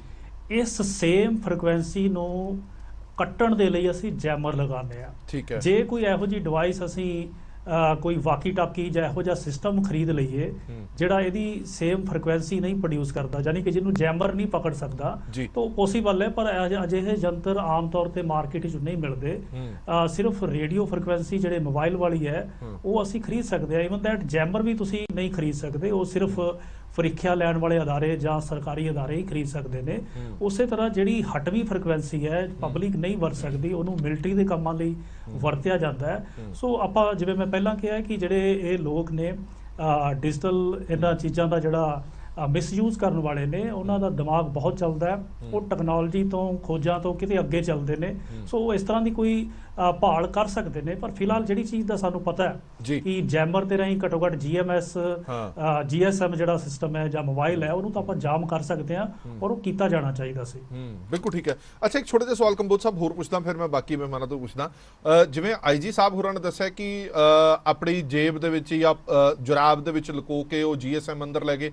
ਤੁਹਾਨੂੰ ਲੱਗਦਾ ਕਿ ਕਿਤੇ ਨਾ ਕਿਤੇ ਫਿਰ ਨਲਾਇਕੀ ਤਾਂ ਰਹੀ ਆ ਪ੍ਰੀਖਿਆ ਸੈਂਟਰ ਦੀ ਵੀ ਜਾਂ ਅਦਾਰੇ ਦੀ ਵੀ ਕਿ ਕੋਈ GSM ਜਿਹੜਾ ਉਹ ਅੰਦਰ ਲੈ ਗਿਆ ਜਾਂ ਬਲੂਟੁੱਥ ਅੰਦਰ ਲੈ ਗਿਆ, ਫਿਰ ਤਲਾਸ਼ੀ ਕਿਸ ਚੀਜ਼ ਦੀ ਹੁੰਦੀ ਰਹੀ ਹੈ? ਇਹ ਚੀਜ਼ਾਂ ਉਹਨਾਂ ਦੀ ਅੱਖੋਂ ਪਰੋਖੇ ਕਿਵੇਂ ਰਹਿ ਗਈਆਂ ਜਾਂ ਬਹੁਤ ਮਾਈਕਰੋ ਹੁੰਦੀਆਂ ਨੇ, ਪਤਾ ਹੀ ਨਹੀਂ ਲੱਗਦੀ? ਬਿਲਕੁਲ ਬਿਲਕੁਲ ਹਰਪ੍ਰੀਤ ਜੀ, 3 ਪੜਾਵਾਂ ਦੇ ਵਿੱਚ ਕੈਂਡੀਡੇਟ ਨੂੰ, ਉਮੀਦਵਾਰ ਨੂੰ ਚੈੱਕ ਕੀਤਾ ਜਾਂਦਾ ਹੈ। ਪਹਿਲਾਂ ਗੇਟ ਦੇ ਉੱਤੇ ਫਿਜ਼ੀਕਲੀ ਉਹਦਾ ਜਿਹੜਾ ਪਛਾਣ ਪੱਤਰ ਹੈ ਉਹ ਦੇਖ ਕੇ ਪੁਲਿਸ ਜਾਂ ਜਿਹੜਾ ਉੱਥੋਂ ਦੇ ਅਮਲਾ ਹੁੰਦਾ ਹੈ ਉਹ ਅੱਗੇ ਤੋਰਦਾ ਹੈ। ਫਿਰ ਉਸ ਤੋਂ ਬਾਅਦ ਤਲਾਸ਼ੀ ਮੁਹਿੰਮ ਹੁੰਦੀ ਹੈ। ਤਲਾਸ਼ੀ ਦੇ ਰਾਹੀਂ ਫਿਜ਼ੀਕਲੀ ਉਹਦੇ ਬੂਟ, ਉਹਦੀਆਂ ਜਰਾਬਾਂ ਉਤਾਰ ਕੇ ਸਾਰਾ ਕੁਝ ਚੈੱਕ ਕੀਤਾ ਜਾਂਦਾ ਹੈ। ਫਿਰ ਜਾ ਕੇ ਜਿਹੜਾ ਹੈ ਫਿੰਗਰਪ੍ਰਿੰਟ ਜਾਂ ਜਿਹੜਾ ਡਿਜੀਟਲ ਸਕੈਨਿੰਗ ਦੇ ਰਾਹੀਂ ਫਿਰ ਉਹ ਕੈਂਡੀਡੇਟ ਅੱਗੇ ਟੱਪਦਾ ਹੈ। ਤਾਂ ਇਹ ਸਮਝ ਤੋਂ ਬਾਹਰ ਹੈ ਕਿ ਇਹ ਸਾਰੇ ਪੜਾਅ ਲੰਘ ਕੇ ਕਿਵੇਂ ਕੈਂਡੀਡੇਟ ਅੰਦਰ ਗਏ।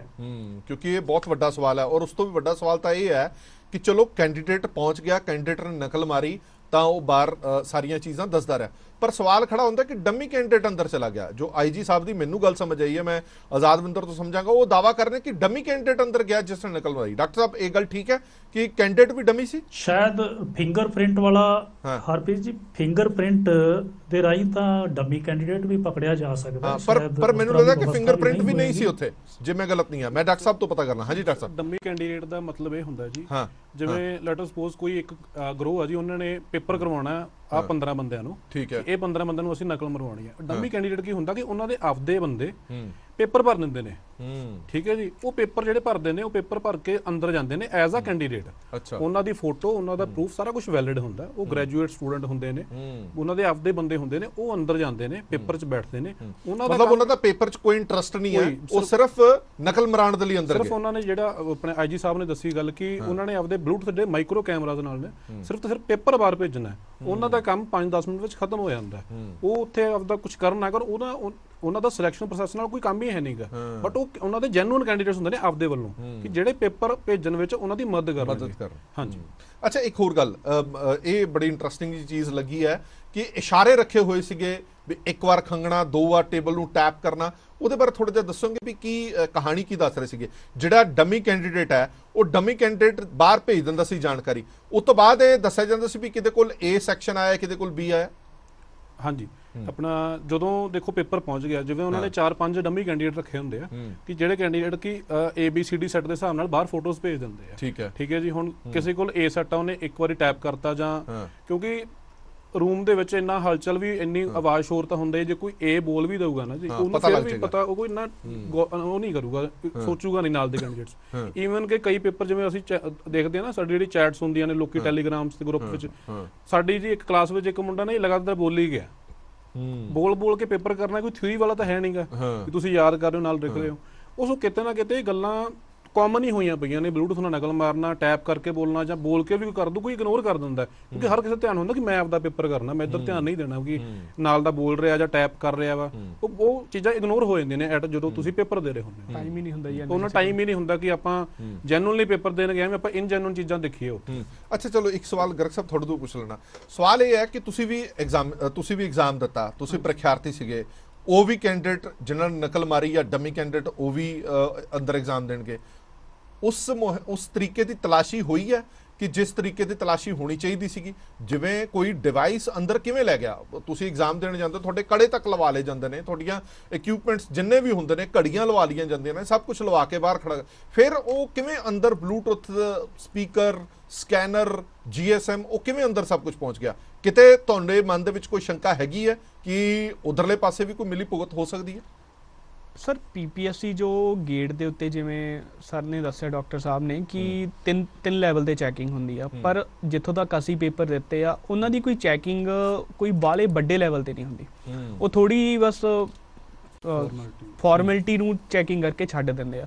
ਜਿਹੜੀ ਉਹ ਡਿਵਾਈਸ ਦੇ ਵਿੱਚ ਮੈਟਲ ਡਿਟੈਕਟਰ ਦੇ ਵਿੱਚ ਉਹ ਲੰਘਾਉਂਦੇ ਨੇ, ਉਹ ਤਾਂ ਕੋਈ ਵੀ ਲੰਘੇ ਉਹਨੇ ਟੂ ਹੀ ਕਰਨਾ ਹੁੰਦਾ, ਉਹਦੇ 'ਚ ਨਹੀਂ ਪਤਾ ਲੱਗਦਾ ਵੀ ਉਹ ਕੀ ਲੈ ਕੇ ਜਾ ਰਿਹਾ, ਉਹ ਕੋਈ ਨਾਰਮਲ ਵੀ ਲੰਘੇ ਕੋਈ ਬੰਦਾ ਵੀ ਲੰਘੇ ਉਹਨੇ ਸਿਰਫ ਟੂ ਹੀ ਕਰਨਾ ਹੁੰਦਾ, ਉਹਦੇ 'ਚ ਅੱਜ ਤੱਕ ਕਦੇ ਆਪਾਂ ਨੂੰ ਤਾਂ ਕੋਈ ਆਵਾਜ਼ ਹੋਰ ਆਈ ਨਹੀਂ। ਉਹ ਆਮ ਥੋੜਾ ਲੈ ਕੇ ਜਾਣਗੇ ਸਰ, ਕੋਈ ਚਾਕੂ ਲੈ ਕੇ ਜਾਓ ਜਿਹੜਾ ਆਵਾਜ਼ ਕਰਦਾ, ਹਾਂ ਕੋਈ ਹਥਿਆਰ ਥੋੜੀ ਕੋਈ ਲੈ ਕੇ ਜਾ ਰਿਹਾ। ਮੈਨੂਟ ਇੱਕ ਹੁੰਦਾ ਇਹੋ ਜਿਹੀ ਡਿਵਾਈਸ ਹੁੰਦੀ ਸਰ, ਤੁਸੀਂ ਕੰਨ ਵਿੱਚ ਦੇਖ ਵੀ ਨਹੀਂ ਪਾਉਂਗੇ, ਉਹਦੇ ਲਈ ਇੱਕ ਮੈਗਨੈਟਿਕ ਟਵਿਜ਼ਰ ਆਉਂਦਾ, ਉਹਦੇ ਨਾਲ ਹੀ ਉਹ ਨਿਕਲ ਸਕਦਾ, ਆਪਣੇ ਹੱਥ ਨਾਲ ਵੀ ਉਹ ਬਲੂਟੁੱਥ ਡਿਵਾਈਸ ਕੰਨ ਚੋਂ ਬਾਹਰ ਨਹੀਂ ਨਿਕਲ ਸਕਦੀ। ਦੂਜੀ ਗੱਲ ਸਰ ਇੰਪਰਸਨੇਸ਼ਨ ਚੈੱਕ ਕਰਨ ਨੂੰ ਕਿ ਕਿਸੇ ਜਗ੍ਹਾ ਤੇ ਕੋਈ ਹੋ ਸਕਦਾ, ਸਾਨੂੰ ਤਾਂ ਇਹ ਵੀ ਸ਼ੱਕ ਹੈ ਕਿ ਜੋ ਕੈਂਡੀਡੇਟਾਂ ਦਾ ਅਸੀਂ ਇਲਜ਼ਾਮ ਲਾ ਰਹੇ ਹਾਂ, ਇਲਜ਼ਾਮ ਨਹੀਂ ਸਗੋਂ ਹੁਣ ਤਾਂ ਜੋ ਚੀਟਿੰਗ ਵਾਲੇ, ਹਾਂਜੀ ਚੀਟਿੰਗ ਵਾਲੇ ਕੈਂਡੀਡੇਟ ਨੇ, ਉਹਨਾਂ ਦੀ ਜਗ੍ਹਾ ਤੇ ਪੇਪਰ ਵੀ ਦੇਣ ਕੋਈ ਹੋਰ ਬੈਠਾ ਹੋ ਸਕਦਾ।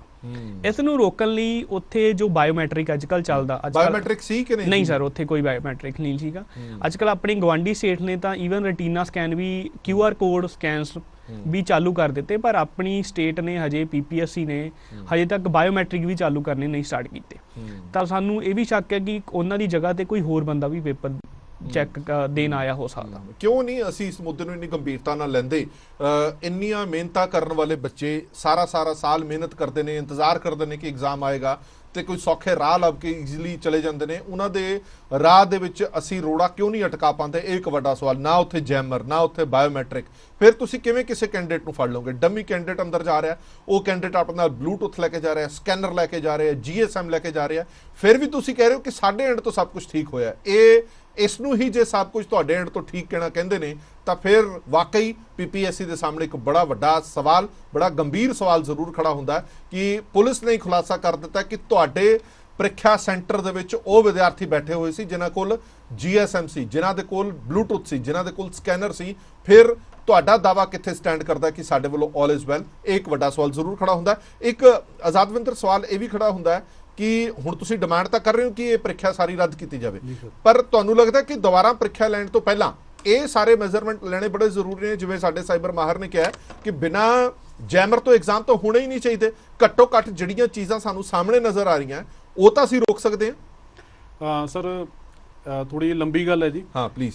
ਇਹ ਟਰਾਂਸਪੇਰੈਂਸੀ ਤੇ ਗੱਲ ਆਉਂਦੀ ਹੈ। ਪਹਿਲਾਂ 2009 ਤੋਂ 2013 ਵਿੱਚ ਜਦੋਂ ਵੀ ਕੋਈ ਪੇਪਰ ਹੁੰਦਾ ਸੀ PPSC ਦਾ, ਉਹਦੇ ਵਿੱਚ ਕੀ ਕਰਦੇ ਸੀਗੇ ਵੀ ਜਦੋਂ ਵੀ ਰਿਜ਼ਲਟ ਆਉਣਾ ਉਹਦੇ ਵਿੱਚ ਉਹਦੇ ਪੇਰੈਂਟਸ ਦਾ ਨਾਮ, ਡੇਟ ਆਫ ਬਰਥ, ਉਹਦਾ ਰੋਲ ਨੰਬਰ, ਸਾਰਾ ਕੁਝ ਆ ਜਾਂਦਾ ਸੀ ਬਾਹਰ। ਵੀ ਜੇ ਕਿਸੇ ਨੂੰ ਕੋਈ ਸ਼ੱਕ ਹੈ, ਕੋਈ ਇੰਪਰਸਨੇਸ਼ਨ ਦਾ ਸ਼ੱਕ ਹੈ ਜਾਂ ਕੋਈ ਇਹ ਕੈਂਡੀਡੇਟ ਕਿਸੇ ਦਾ ਨੋਨ ਹੈ, ਉਹ ਸਾਹਮਣੇ ਆ ਜਾਂਦਾ ਸੀ। ਸਰ ਅੱਜ ਤੋਂ 10 ਸਾਲ ਪਹਿਲਾਂ ਤਾਂ ਟਰਾਂਸਪੇਰੈਂਸੀ ਇਹ ਸੀਗੀ, ਪਰ ਅੱਜ 10 ਸਾਲ ਬਾਅਦ ਸਰ ਟਰਾਂਸਪੇਰੈਂਸ਼ਨ ਇਸ ਲੈਵਲ ਤੇ ਆ ਗਈ ਟਰਾਂਸਪੇਰੈਂਸੀ ਕਿ ਜਦੋਂ ਵੀ ਰਿਜ਼ਲਟ ਆਉਂਦਾ ਹੈ, ਚਾਹੇ ਉਹ ਸਟੇਜ ਟੀਅਰ 1 ਐਗਜ਼ਾਮ ਆ ਕਿ ਇੱਕੋ ਪੜਾਅ 'ਚ ਹੋਣ ਵਾਲਾ ਪੇਪਰ ਹੈ, ਚਾਹੇ ਉਹ 2-3 ਪੜਾਅ 'ਚ ਹੋਣਾ ਪੇਪਰ ਹੈ, ਉਹਦੇ ਵਿੱਚ ਕੈਂਡੀਡੇਟਸ ਦੇ ਇਕੱਲੇ ਰੋਲ ਨੰਬਰ ਆਉਂਦੇ ਨੇ, ਨਾਮ ਪਿਤਾ ਦਾ ਨਹੀਂ ਆਉਂਦਾ। 1 ਹਫ਼ਤੇ ਬਾਅਦ ਆਉਂਦੇ ਨੇ। ਉਹ 1 ਹਫ਼ਤੇ ਦੇ ਵਕਫੇ ਦਾ ਕੋਈ ਨਾ ਕੋਈ ਰੂਲ ਤਾਂ ਹੋਊ, ਕਿਉਂ ਆਉਂਦੇ ਨੇ? ਫਿਰ ਸਰ ਜੇ ਆਪਾਂ ਪੇਪਰ ਲੈਂਦੇ ਆ, ਪੇਪਰ ਦੇ ਵਿੱਚ ਜਦੋਂ ਇੱਕ ਸੈਂਟਰ ਵਿੱਚ ਇੰਸਪੈਕਸ਼ਨ ਹੁੰਦੀ ਆ, ਉਹ ਇੰਸਪੈਕਸ਼ਨ ਕੱਲੀ ਮੈਟਲ ਡਿਟੈਕਟਰ ਦੀ ਨਹੀਂ ਹੋਣੀ ਚਾਹੀਦੀ ਕਿ ਉੱਥੇ ਕਿਹੜਾ ਕੋਈ ਆਰਮਸ ਐਂਡ ਐਮੂਨੀਸ਼ਨ ਲੈ ਕੇ ਜਾ ਰਿਹਾ। ਉੱਥੇ ਕੋਈ ਇਹੋ ਜਿਹੀ ਡਿਵਾਈਸਿਸ ਹੋਣੀ ਚਾਹੀਦੀਆਂ ਜਿਹੜੀ ਬਲੂਟੁੱਥ ਵਰਗੇ ਮੋਡੂਲੇਟਰਸ ਜਿਹੜੇ ਨਾਲ ਜਾਂਦੇ ਨੇ, ਉਹ ਵੀ ਫੜੇ ਜਾਣ। ਫਿਰ ਸਰ ਬਾਇਓਮੈਟ੍ਰਿਕ ਜ਼ਰੂਰੀ ਹੈ। ਜੇ ਮੰਨ ਲਓ ਕਿਸੇ ਥਾਂ ਤੇ ਪੇਪਰ ਦੇ ਰਿਹਾ, ਕੱਲ ਨੂੰ ਜਦੋਂ ਉਹਦੇ ਬਾਇਓਮੈਟ੍ਰਿਕ ਲਈ ਉਹ ਅਪਾਇੰਟਮੈਂਟ ਲੈਟਰ ਲੈਣ ਜਾਊਗਾ ਆਪਦਾ, ਉੱਥੇ ਬਾਇਓਮੈਟ੍ਰਿਕ ਕਰੂਗਾ ਤੇ ਉਹ ਫੜਿਆ ਜਾਊਗਾ ਕਿ ਤੂੰ ਤਾਂ ਪੇਪਰ ਦੇਣ ਹੀ ਨਹੀਂ ਆਇਆ। ਇਹ ਸਰ ਬੇਸਿਕ ਚੀਜ਼ ਹੈ। ਫਿਰ ਜੈਮਰ ਆ ਗਏ, ਜੈਮਰ ਕਲਾਸਰੂਮ 'ਚ ਹੋਣਾ ਜ਼ਰੂਰੀ ਹੈ। ਫਿਰ ਇਹ ਆ ਗਿਆ। ਫਿਰ ਸਰ OMR ਹੈ ਪੇਪਰ ਦੇ ਵਿੱਚ ਜਦੋਂ OMR ਦੀ ਵੀਡੀਓਗ੍ਰਾਫੀ ਹੋਣੀ ਜ਼ਰੂਰੀ ਹੈ। ਇੱਕ ਨਾਲ ਇੱਕ ਇਹ ਵੀ ਕੈਂਡੀਡੇਟ ਨੂੰ ਲਿਖਿਆ ਜਾਵੇ ਉਹ ਲਿਖੇ ਕਿ ਮੈਂ ਇੰਨੇ ਸਵਾਲ ਅਟੈਂਪਟ ਕੀਤੇ ਨੇ। ਇਹ ਨਾ ਹੋਵੇ ਕਿ ਜਿਵੇਂ ਆਪਾਂ ਕਹਿੰਦੇ OMR ਅਟੈਂਪਟ ਵੀ ਹੁੰਦੀ ਹੈ, ਕੇਸਿਸ ਚੱਲਦੇ ਰਹੇ ਨੇ ਕਿ ਬਾਅਦ ਚ ਉਹਦੀ OMR ਕੋਈ ਹੋਰ ਬੜੀ ਵਾਰੀ ਇਹ ਹੋਇਆ ਕਿ OMR ਸ਼ੀਟ ਖਾਲੀ ਛੱਡ ਦਿੱਤੀ ਜਾਂਦੀ ਹੈ ਤੇ ਬਾਅਦ ਚ ਰਿਜ਼ਲਟ ਦੇ ਵਿੱਚੋਂ ਬੰਦਾ ਪਾਸ ਹੋ ਜਾਂਦਾ। ਕਰਨਾਟਕ SI ਦੇ ਵਿੱਚ ਸਰ ਇਹ ਹੋਇਆ, ਪ੍ਰੋਸੈਸ ਮੈਂ ਪੜਿਆ ਵੀ ਸੀਗਾ ਜੀ। ਫਿਰ ਸਰ ਰਿਜ਼ਲਟ ਜਦੋਂ ਆਪਣਾ ਅੱਜ ਪੇਪਰ ਹੋ ਗਿਆ ਜੀ, ਆਪਣੇ ਕਈ ਇਹੋ ਜਿਹੀ ਯੂਨੀਵਰਸਿਟੀਜ਼ ਨੇ ਜਿਹੜੇ ਕਿ 15-16 ਹਜ਼ਾਰ ਕੈਂਡੀਡੇਟਸ ਦਾ ਰਿਜ਼ਲਟ ਨਾ 2-3 ਘੰਟਿਆਂ ਵਿੱਚ ਦੇ ਦਿੰਦੀਆਂ ਨੇ। ਠੀਕ ਹੈ ਜੀ, ਇਹਦੇ ਵਿੱਚ ਮੰਨ ਲਓ 70,000 ਕੈਂਡੀਡੇਟ ਸੀਗਾ, ਜੇ ਮੰਨ ਲਓ ਲੈਟ ਅਸ ਸਪੋਜ਼ ਆਪਣੇ ਕੋਲ ਸਕੈਨਰ ਘੱਟ ਵੀ ਨੇ ਤਾਂ 10-12 ਘੰਟੇ ਜੋ ਇੱਕ ਦਿਨ ਚ ਰਿਜ਼ਲਟ ਤਿਆਰ ਹੋ ਸਕਦਾ ਹੈ। ਠੀਕ ਹੈ ਜੀ, ਐਂਡ ਕੰਪਿਊਟਰ ਵਿੱਚ ਕਦੋਂ ਆਇਆ, ਕਿੰਨੇ ਚਿਰ ਬਾਅਦ ਆਇਆ ਸੀ ਰਿਜ਼ਲਟ? ਤਕਰੀਬਨ 3-4 ਮਹੀਨੇ ਬਾਅਦ। 3-4 ਮਹੀਨੇ ਬਾਅਦ ਨਤੀਜਾ? ਹਾਂਜੀ। ਤੇ ਉਹ ਕੰਪਿਊਟਰਸ ਇੰਨੀ ਸਰ ਅੱਜ ਕੱਲ ਇਹ ਡਿਵਾਈਸਿਸ ਨੇ ਕਿ ਉਹ with category wise with combined merit wise 24 ਘੰਟੇ ਤੋਂ ਪਹਿਲਾਂ ਰਿਜ਼ਲਟ ਦੇ ਸਕਦੇ ਨੇ। ਤੇ ਫਿਰ ਇੰਨੇ ਮਹੀਨੇ ਵੇਟ ਕਿਉਂ ਕੀਤੀ ਜਾਂਦੀ ਹੈ? ਠੀਕ ਹੈ, ਫਿਰ ਇੱਕ ਹੋਰ ਚੀਜ਼ ਮੇਨ ਹੈ ਜੀ, ਜਦੋਂ ਵੀ ਰਿਜ਼ਲਟ ਆ ਗਿਆ, ਜਿਹੜੇ ਕੈਂਡੀਡੇਟ ਸਿਲੈਕਟ ਹੋ ਗਏ ਉਹਨਾਂ ਦੀ ਵੀਡੀਓਗ੍ਰਾਫੀ ਐਟਲੀਸਟ ਦੇਖ ਲਈ ਜਾਵੇ ਕਿ ਇਹ ਜਿਹੜਾ ਕੈਂਡੀਡੇਟ ਨੇ ਸਾਨੂੰ ਅੱਜ ਡਾਕੂਮੈਂਟਸ ਭੇਜੇ ਨੇ ਕਿ ਆਹ ਮੇਰੇ ਓਰੀਜਨਲ ਡਾਕੂਮੈਂਟਸ ਨੇ, ਕਿਉਂਕਿ ਰਿਜ਼ਲਟ ਆਉਣ ਤੋਂ ਬਾਅਦ ਡਾਕੂਮੈਂਟਸ ਭੇਜੇ ਜਾਂਦੇ ਨੇ, ਵੀ ਉਹ ਮੈਚ ਕਰਦੇ ਆ ਹੋਰ ਕੈਂਡੀਡੇਟਸ ਦੇ ਜਿਹੜੇ ਵੇਟਿੰਗ 'ਚ ਬੈਠੇ ਨੇ ਮੈਚ ਕਰ ਲੈਣੇ ਚਾਹੀਦੇ ਆ ਕਿ ਇਹਨਾਂ ਦੇ ਉਹੀ ਕੈਂਡੀਡੇਟ ਨੇ ਜਿਹੜੇ ਸਾਡੇ ਕੋਲ ਵੀਡੀਓ 'ਚ ਪੇਪਰ ਦੇ ਰਹੇ ਨੇ ਪਲੱਸ ਜਿਹੜੇ ਅੱਜ ਸਾਡੇ ਕੋਲ ਡਾਕੂਮੈਂਟਸ ਭੇਜ ਰਹੇ ਨੇ। ਇਹ ਚੀਜ਼ਾਂ ਸਰ ਟੋਟਲੀ ਐਗਜ਼ਾਮ ਪ੍ਰੋਸੈਸ ਦੇ ਵਿੱਚ ਸ਼ੁਰੂ ਤੋਂ ਲੈ ਕੇ ਨਾ ਈਵਨ ਕਿ ਨੋਟੀਫਿਕੇਸ਼ਨ ਦੇ ਟਾਈਮ ਤੋਂ ਲੈ ਕੇ ਰਿਜ਼ਲਟ ਤੋਂ ਲੈ ਕੇ ਡਾਕੂਮੈਂਟ ਤੱਕ ਵਿੱਚ ਸਟੈਪ ਬਾय ਸਟੈਪ ਚੀਜ਼ਾਂ ਹੋਣੀਆਂ ਚਾਹੀਦੀਆਂ ਜੀ। ਇਹ ਪ੍ਰੀਖਿਆਰਥੀਆਂ ਦਾ ਦਰਦ ਹੈ ਜਿਹੜਾ ਤੁਹਾਡੇ ਸਾਹਮਣੇ ਬਿਆਨ ਹੋ ਰਿਹਾ ਕਿ ਅਸੀਂ ਸਾਰਾ ਸਾਲ ਮਿਹਨਤ ਕਰਦੇ ਹਾਂ, ਘੱਟੋ ਘੱਟ ਸਾਨੂੰ ਇਹ ਅਸ਼ੋਰੈਂਸ ਹੋਵੇ ਕਿ ਤੁਹਾਡੀ ਮਿਹਨਤ ਦਾ ਮੁੱਲ ਪਏਗਾ। ਜੋ ਅਸੀਂ ਪੜ੍ਹ ਕੇ ਜਾ ਰਹੇ ਹਾਂ, ਜੋ ਅਸੀਂ ਸਾਰਾ ਸਾਲ ਮਿਹਨਤ ਕੀਤੀ ਹੈ, ਘੱਟੋ ਘੱਟ ਪਾਸ ਹੋਈ ਹੈ ਫੇਲ ਹੋਈ ਹੈ, ਸਾਡੀ ਮਿਹਨਤ ਦਾ ਨਤੀਜਾ ਆਉਣਾ ਚਾਹੀਦਾ। ਇਹ ਚੀਜ਼ਾਂ ਅਸ਼ੋਰ ਜ਼ਰੂਰ ਹੋਣ ਕਿ ਤੁਹਾਡੇ ਨਾਲ ਇਨਸਾਫ ਹੋਏਗਾ, ਜੇ ਆਂਦਾ ਤਾਂ ਵੀ ਜੇ ਨਹੀਂ ਆਂਦਾ ਤਾਂ ਵੀ। ਇਹ ਨਾ ਹੋਵੇ ਕਿ ਉਹ ਲੋਕ ਜਿਹੜੇ ਸੌਖੇ ਤਰੀਕੇ ਦੇ ਨਾਲ ਅੱਗੇ ਵਧਣਾ ਚਾਹੁੰਦੇ ਨੇ ਉਹ ਵੱਧ ਜਾਣ। CP ਕੰਬੋਜ ਸਾਹਿਬ ਸਾਡੇ ਨਾਲ ਜੁੜੇ ਹੋਏ ਨੇ। ਡਾਕਟਰ ਸਾਹਿਬ ਦੋ ਸਵਾਲ ਮੇਰੇ ਤੁਹਾਡੇ ਕੋਲ ਹੈਗੇ ਨੇ। ਪਹਿਲਾ ਸਵਾਲ, ਕੀ ਹਾਲੇ ਤੱਕ ਕੋਈ ਅਜਿਹੀ ਡਿਵਾਈਸ ਬਣੀ ਹੈ ਜਿਸ ਤਰ੍ਹਾਂ ਆਪਾਂ ਕਹਿੰਦੇ ਆ ਕਿ ਉੱਥੇ ਕਿਸੇ ਵੀ ਤਰ੍ਹਾਂ ਦਾ ਕੋਈ ਹਥਿਆਰ ਲੈ ਕੇ ਜਾਣਾ ਤਾਂ ਉਹ ਡਿਵਾਈਸ ਹੈਗੀ ਹੈ ਸਾਡੇ ਕੋਲ?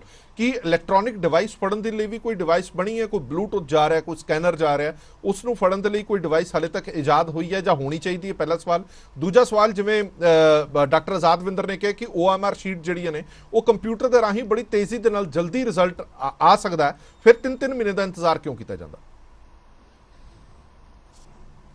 ਜੀ ਹਰਪ੍ਰੀਤ ਜੀ, ਜਿਹੜਾ ਆਪਾਂ ਸਿੰਪਲ ਜਿਵੇਂ ਪਿੱਛੇ ਸੁਨੀਲ ਗਰਗ ਹੋਰਾਂ ਨੇ ਵੀ ਦੱਸਿਆ ਕਿ ਚੈੱਕ ਕਰਨ ਵਾਲੀ ਜਿਹੜੀ ਇੱਕ ਡਿਵਾਈਸ ਹੈ ਉਹ ਸਿੰਪਲ ਇੱਕ ਬੀਪ ਦੀ ਆਵਾਜ਼ ਦੇ ਕੇ ਸੰਕੇਤ ਕਰ ਦਿੰਦੀ ਕਿ ਇਸ ਬੰਦੇ ਕੋਲ ਕੋਈ ਚੀਜ਼ ਹੈ ਜਾਂ ਨਹੀਂ ਹੈ ਜੀ। ਉਹਦਾ ਇੱਕ ਐਡਵਾਂਸ ਵਰਜ਼ਨ ਜਿਹਨੂੰ ਡਿਵਾਈਸ ਡਿਟੈਕਟਰ ਕਹਿੰਦੇ ਆ, ਡਿਜੀਟਲ ਡਿਵਾਈਸ ਡਿਟੈਕਟਰ DDD ਦੇ ਨਾਲ ਜਾਣਦੇ ਆ।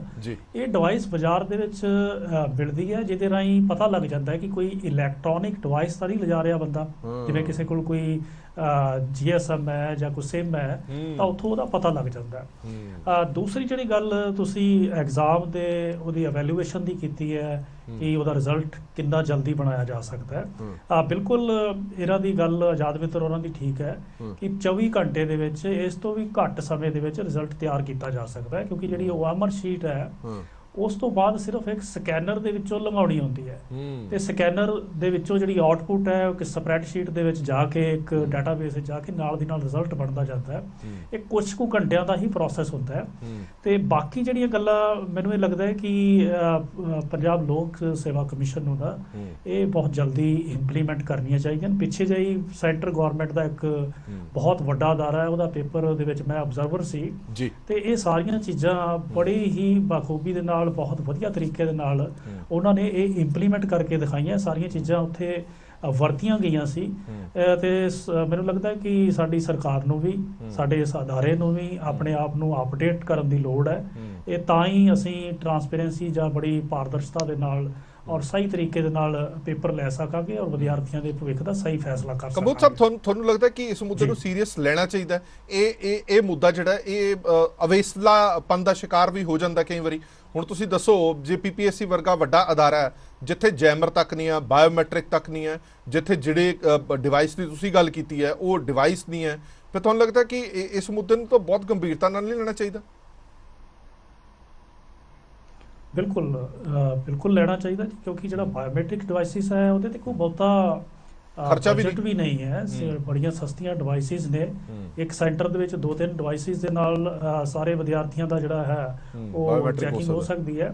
ਸੋ ਇਹ ਸਾਰੀ ਚੀਜ਼ਾਂ ਜਦੋਂ ਵਿਦਿਆਰਥੀਆਂ ਦੇ ਭਵਿੱਖ ਦੇ ਨਾਲ ਜੁੜੀਆਂ ਨੇ, ਰੁਜ਼ਗਾਰ ਦੇ ਨਾਲ ਜੁੜੀਆਂ ਨੇ, ਤਾਂ ਫਿਰ ਇਹ ਬਹੁਤ ਜ਼ਰੂਰੀ ਹੈ। ਜਦੋਂ ਅਸੀਂ ਇੰਨੀਆਂ ਵੱਡੀਆਂ ਫੀਸਾਂ ਲੈਂਦੇ ਹਾਂ ਵਿਦਿਆਰਥੀਆਂ ਤੋਂ, ਤਾਂ ਫਿਰ ਇਹ ਚੀਜ਼ਾਂ ਨੂੰ ਯਕੀਨੀ ਬਣਾਉਣਾ ਬਹੁਤ ਜ਼ਰੂਰੀ ਹੈ। ਕੰਬੋਜ ਸਾਹਿਬ, ਇੱਕ ਛੋਟਾ ਜਿਹਾ ਸਵਾਲ ਮੇਰਾ ਹੋ ਰਿਹਾ, ਫਿਰ ਮੈਂ ਵਾਈਂਡ ਅਪ ਕਰਾਂਗਾ। ਸਵਾਲ ਇਹ ਹੈ ਕਿ ਕੀ ਬਾਇਓਮੈਟ੍ਰਿਕ ਵੀ ਟੈਂਪਰਡ ਹੋ ਸਕਦੇ ਨੇ? ਕਈ ਲੋਕ ਸਵਾਲ ਸੋਸ਼ਲ ਮੀਡੀਆ ਤੇ ਕਰਦੇ ਨੇ ਕਿ ਸਭ ਕੁਝ ਹੋ ਸਕਦਾ, ਕੀ ਬਾਇਓਮੈਟ੍ਰਿਕ ਵੀ ਕਿਸੇ ਤਰ੍ਹਾਂ ਦੇ ਤਰੀਕੇ ਨਾਲ ਟੈਂਪਰਡ ਹੋ ਸਕਦਾ?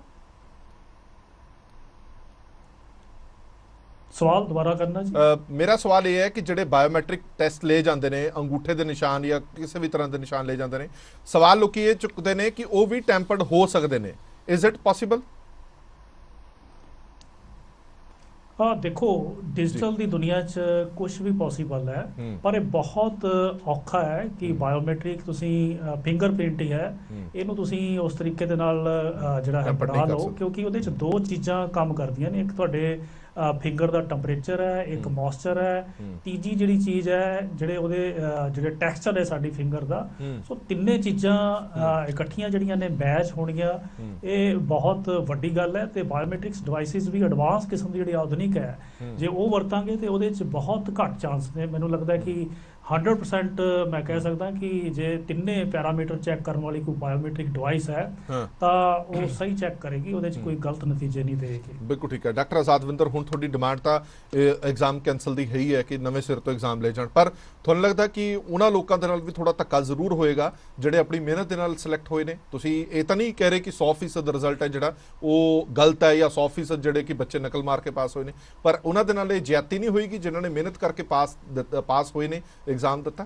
ਬਿਲਕੁਲ ਸਰ, ਇਹ ਇੱਕ ਮੈਂਟਲ ਪ੍ਰੈਸ਼ਰ ਕਿੰਨਾ ਹੋਊਗਾ ਇੱਕ ਕੈਂਡੀਡੇਟ ਤੇ ਕਿ ਜਿੰਨੇ ਪੇਪਰ ਕਲੀਅਰ ਕੀਤਾ, ਠੀਕ ਹੈ ਜੀ। ਹੁਣ ਜੇ ਪੇਪਰ ਕੈਂਸਲ ਹੁੰਦਾ, ਠੀਕ ਹੈ, ਜਿਹੜੀ ਸਾਰਿਆਂ ਦੀ ਮੰਗ ਹੈ ਨਾ, ਉਹਦੇ ਵਿੱਚ ਉਹਨਾਂ ਤੇ ਪਹਿਲਾ ਮੈਂਟਲ ਪ੍ਰੈਸ਼ਰ ਇਸ ਚੀਜ਼ ਦਾ ਸੀਗਾ ਕਿ ਹੁਣ ਅਸੀਂ ਇਹਨਾਂ ਸਕੈਮਸਟਰ ਦੇ ਨਾਲ ਜੁੜੇ ਹੋਏ ਆ, ਵੀ ਕਿਤੇ ਨਾ ਕਿਤੇ ਉਹ ਆਪਾਂ ਰਿਜ਼ਲਟ ਉੱਤੇ ਸਾਰੇ ਉੱਤੇ ਸ਼ੰਕਾ ਕਰ ਰਹੇ ਸੀ।